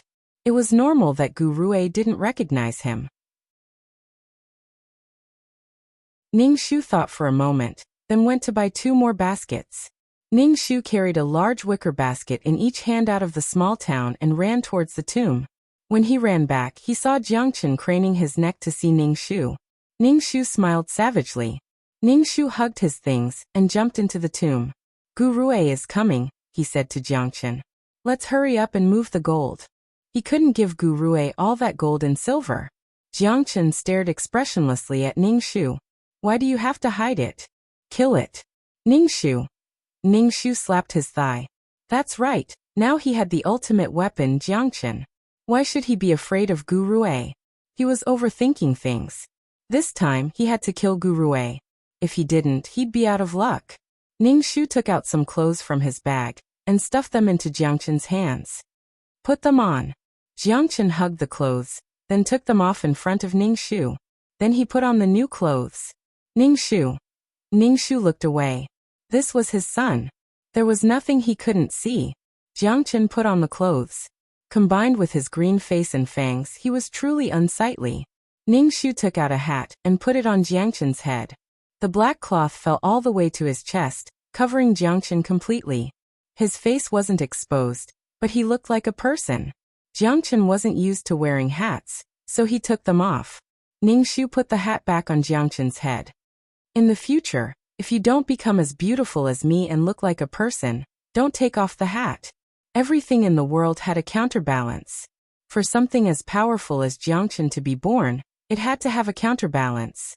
For example, someone even more powerful than Chengmingzi.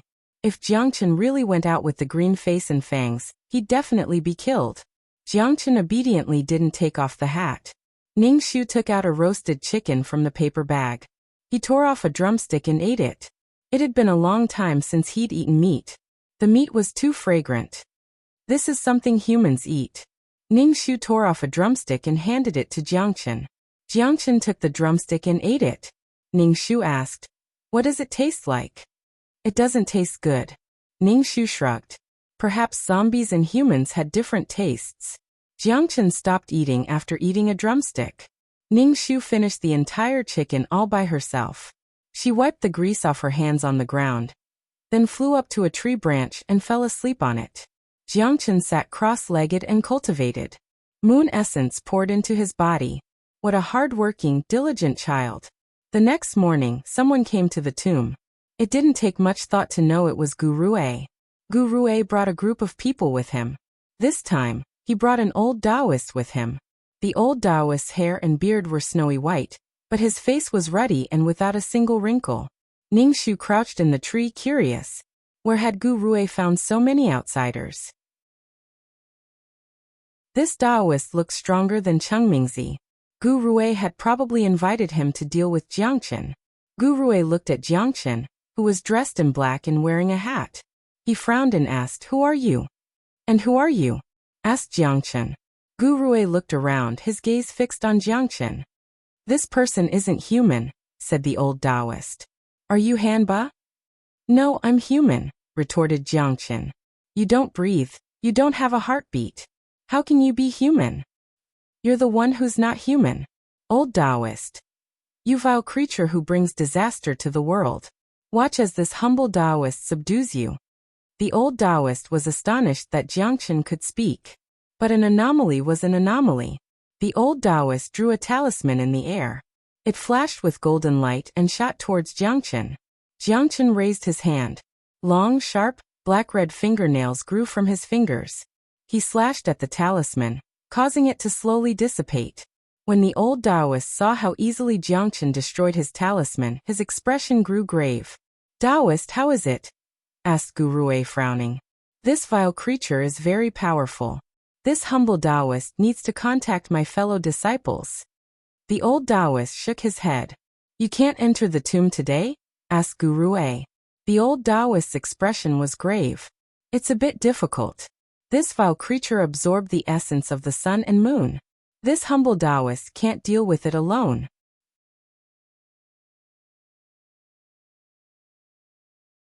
Chapter 1095. Gu Rui stared at the tomb. He knew that the monster in the tomb might have been killed by the zombie, but he was still unwilling to give up. Gu Rui stared at the fully clothed Jiangchen. He touched the life-death bell in the pouch at his waist and asked the old Taoist, "Taoist, can the life-death bell control him?" "It's a little difficult." The old Taoist shook his head. This drought demon wasn't an ordinary zombie. It had its own thoughts. Ningxu stared at Gu Rui. Gu Rui was truly ambitious. He actually wanted to control Jiangchen. What a great idea. Ningshu's heart was filled with killing intent. This time, she must kill Gu Rui. Gu Rui had wanted to kill her several times. An eye for an eye. Jiangchen charged at the old Taoist. The old Taoist formed an incantation gesture, sending talismans flying at Jiangchen.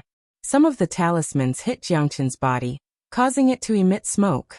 Jiangchen saw that the old Taoist was difficult to deal with, so he decided not to deal with the old Taoist first. Instead, he dealt with ordinary people. With a swipe of his long fingernail, one of them died. When the old Taoist saw Jiangchen kill someone right in front of him, he couldn't bear to lose face. Today, this humble Taoist will enforce justice on behalf of the heavens. If an evil creature like you goes out, you'll definitely bring disaster to the common people. Jiangchen grabbed one and tossed it at the old Taoist, interrupting his incantation. After one round, half of the people that Gu Rui brought over were gone. The smell of blood was strong. Gu Rui's expression was unsightly. He stared fixedly at Jiangchen and pulled out the bell of life and death. Gu Rui shook the bell of life and death at Jiangchen, muttering an incantation. Gu Rui's face was pale. Using the bell of life and death to control Jiangchen was too much. Gu Rui groaned as blood flowed out from the corner of his mouth. The crack on the bell of life and death cracked open a little more. Ah! Jiangchen roared. His clothes and hat flew off, revealing his naked body and ferocious fangs. Jiangchen charged at Gu Rui, reaching for the bell of life and death.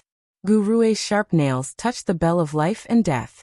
The fine lines on the bell of life and death quickly covered the entire bell of life and death. Pung! The bell of life and death shattered into pieces. Gu Rui flew out and crashed into a tree, spitting out blood. Gu Rui wiped the blood from the corner of his mouth. His eyes were a little dim as he looked at the fragments of the bell of life and death on the ground. It was a good opportunity. Ningshu pulled out the dagger, jumped down from the tree and rushed towards Gu Rui. She had to get rid of Gu Rui. Otherwise, there would be endless trouble. Gu Rui turned his head and saw Ningshu. He looked shocked and stood up while covering his heart. Feng Lanxin, you're still alive? Ningshu did not answer Gu Rui's words. He took the dagger and stabbed it into Gu Rui's heart. Gu Rui's martial arts were excellent. Even if he was injured, he would not be stabbed by Ningshu. Gu Rui blocked Ningshu, and the two exchanged punches and kicks. Feng Lanxin, how are you still alive? Gu Rui asked in disbelief. Ningshu kicked toward his heart. Gu Rui blocked it with his hand and took 2 steps back. Gu Rui glanced at Ningshu and the ferocious-looking Jiangchen. A strange smile appeared on his face. You're having an affair with a zombie. Bullshit. Ningshu rolled his eyes. Then why are you having an affair with your daughter? Ningshu was even more determined to kill Gu Rui. If he let Gu Rui leave this time, who knew how much his reputation would be tarnished? Saying that he was having an affair with Jiangchen? Damn, they were pure mother and son. If he didn't kill Gu Rui, he and Jiangchen would become rats on the street. Are you angry from embarrassment? Gu Rui looked at Ningshu. For the sake of survival, you're having an affair with a zombie? Have an affair, my ass. Ningshu circulated the qi in his dantian and attacked Gu Rui with his dagger. After a period of cultivation, Ningshu was much stronger than before. Gu Rui was also injured. He was no match for Ningshu. Gu Rui's subordinates saw that their master was at a disadvantage. They all attacked Ningshu. Jiangchen's hands had long fingernails. With each swipe, he took a life. He killed everyone who attacked Ningshu. Jiangchen's body was hit by a talisman. Smoke rose from his body. Gu Rui watched as his subordinates were as weak as paper in Jiangchen's hands. They were all destroyed. Gu Rui's heart was in turmoil. Ningshu immediately grasped his weakness. Ningshu stabbed the dagger into Gu Rui's heart. Blood sprayed Ningshu's face. Gu Rui pushed Ningshu away with a palm. He looked down at the dagger, which was buried in his heart.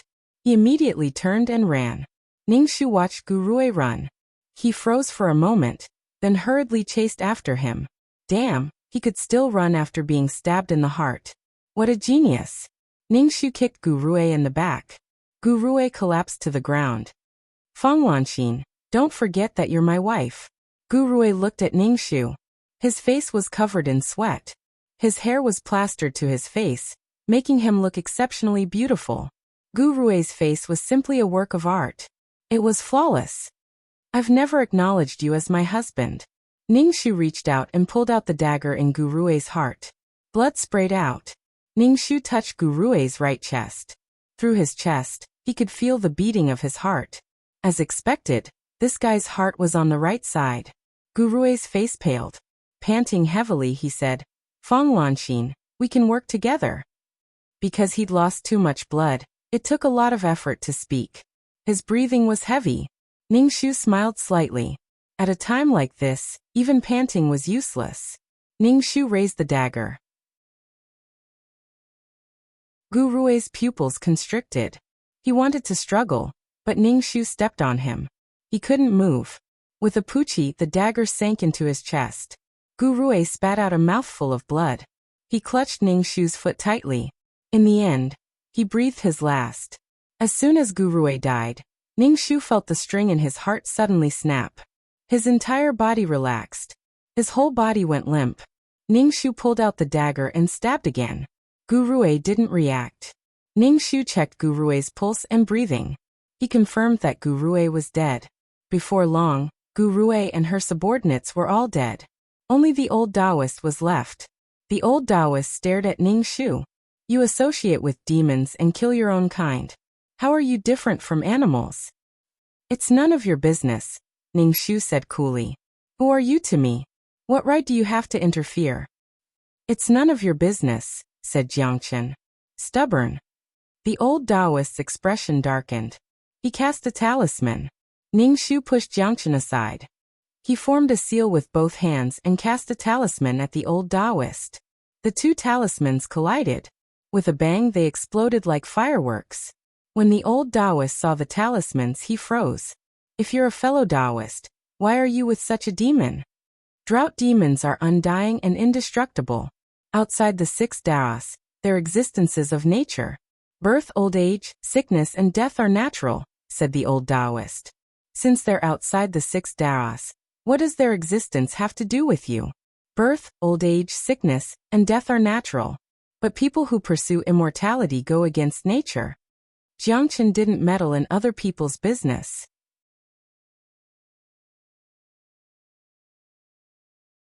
Chapter 1096. These things are inhumane and rely on drinking human blood. They'll only bring disaster to the world, said the old Taoist, his expression dark. Only by completely exterminating them can we protect the world. If you're stubborn, I'll have to kill you as well, said the old Taoist coldly. Then he muttered an incantation, his expression solemn. His hands formed seals so quickly that a fierce wind blew around them. Ningxu's expression was solemn.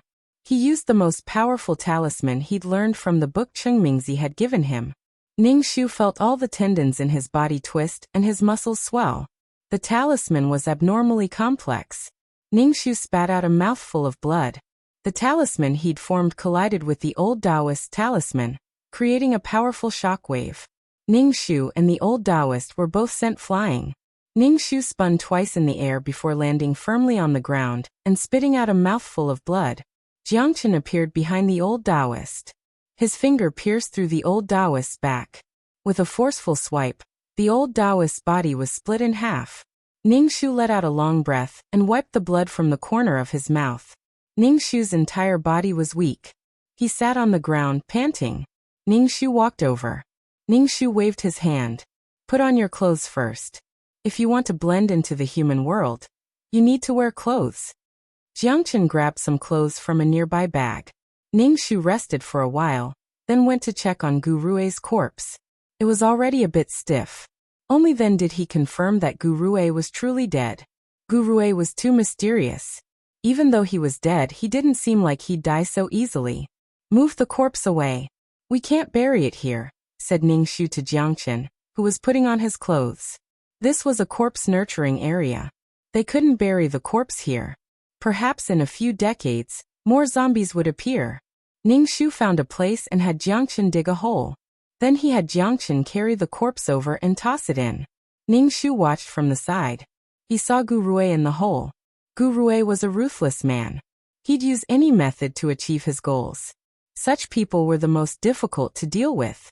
When Jiangchen saw Ningxu staring at Gu Rui, he asked, "Are humans considered good-looking?" Ningxu nodded. "He has the grace of a dragon and the grace of a phoenix. His natural talent is natural, and his face is as smooth as a flower. He is a handsome man." Jiangchen stared at Gu Rui. "Ugly." Ningxu shrugged. Perhaps zombies and humans had different aesthetics. After burying these people, Ningxu took some gold from the cemetery and prepared to return to the Fong family. She wondered what Gu Rui had done to the Fong family. "Once we're outside, you can't attack as you please, got it?" Ningxu said to Jiangchen as they walked. "Can't I take off my hat?" asked Jiangchen. "No, when you grow into a handsome man, you can take it off." Ningxu shook his head. "Can't you keep your fangs?" "I can accept it, but it's prettier when it's exposed," said Jiangchen. Ningxu was speechless. As expected, zombies had different aesthetics. Perhaps their fangs were a symbol of strength. Exposing them was a display of strength. When they arrived in town, Ningxu bought a carriage. However, they encountered a difficult situation. Jiangchen's presence startled the horses. Animals had keen senses. The horses and donkeys either went crazy or fell to the ground, foaming at the mouth. Before they even left town, Ningxu sold the carriage for a low price. She felt stifled. So now they had to walk back? "What's wrong with the horses?" asked Ningxu. "They're afraid of you." Ningxu bought a large bag of dried food, some medicinal ingredients, and a simple map. She had to think of a way to get back. Jiangchen wore a hat. Although it was eye-catching, it didn't cause any trouble. They had to trudge back on foot. She felt stifled. Along the way, if Ningxu encountered someone who was sick, she'd save them. Sometimes she'd even act as a ghost catcher.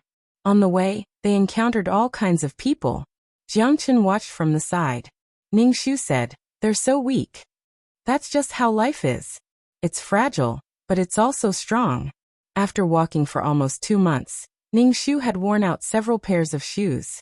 Finally, they reached the Fong clan's residence. While they were hurrying, Ningxu couldn't travel with others. She was afraid that someone would recognize Jiangchen. If that happened, they'd attract the attention of those demon slayers. Ningxu picked up the door knocker and knocked on the door. She knocked twice before the door opened. A servant opened the door. He didn't look familiar. "I'm Fong Lanxin." "Open the door," said Ningxu. "What Fong Lanxin? I don't know you. Hurry up and leave." The servant waved his hand. "This is the Fong clan's residence. Are you a new servant?" Ningxu had a bad premonition. The Fong clan? That's old history. All of the Fong clan's businesses and residences were sold to our master, said the servant proudly. "Ningxu, fuck. I really should whip Gu Rui's corpse. Little brother, please inform your master that I'm the original master of the Fong clan. I'm here to retrieve the ancestral tablets." Ningxu handed the servant a piece of silver. The servant waved the silver. "Wait here." "Why don't you just go in and kill them?" said Jiangchen. "We're in human territory, so we have to abide by human rules. They didn't do anything wrong by using real money to trade for the Fong clan's possessions," said Ningxu. The main culprit was Gu Rui. Jiangchen fell silent. After a while, a skinny middle-aged man emerged. Ningxu asked, "Are you a descendant of the Fong clan?" "Yes, I am," said Ningxu. "I'm here to retrieve the ancestral tablets." "Take him to the tablets," said the middle-aged man to the servant. The servant led Ningxu to the ancestral hall, then pointed to a corner. There. Ningxu followed the servant's finger, and saw the Fong clan's ancestral tablets scattered haphazardly in the corner, covered in dust. Ningxu walked over, wiped the dust off the tablets, and placed them in his bag. "Hurry up and leave after you take them," said the servant. Ningxu carried the tablets to the main hall to see the middle-aged man. "I'd like to buy back the Fong clan's residence and shop. Is that possible?" The middle-aged man shook his head. "I'm not selling." "We can discuss the price," said Ningxu. "I'm not selling no matter how much you pay." The middle-aged man waved his hand. "Since you've taken the items, you may leave." Ningxu felt somewhat helpless. He left the Fong clan. "Do you want the house?" asked Jiangchen. "I do, but it doesn't matter if it's gone," said Ningxu with a smile. Ningxu placed the Fang clan's ancestral tablets in a temple filled with incense. He donated a large sum of money, so the monks could recite Buddhist scriptures every day. While in the temple, Ningxu met an old monk. The old monk seemed suspicious of Ningxu's identity. He warned Ningxu not to spend too much time with an otherworldly item, as it would affect his lifespan. When Ningxu saw that the old monk wasn't so angry that he wanted to exterminate the evil spirit, he sincerely thanked him. Ningxu had methods to prevent Yin energy from entering his body. You're tuning in to the Li Mei's Wuxia Whispers YouTube channel. We're so grateful for your support, and don't forget to subscribe to join us on this incredible journey through captivating stories. Your generosity through donations truly makes a world of difference, as it's the primary source of revenue that allows me to expand and enhance this channel for you. Thank you from the bottom of my heart for being a part of this adventure.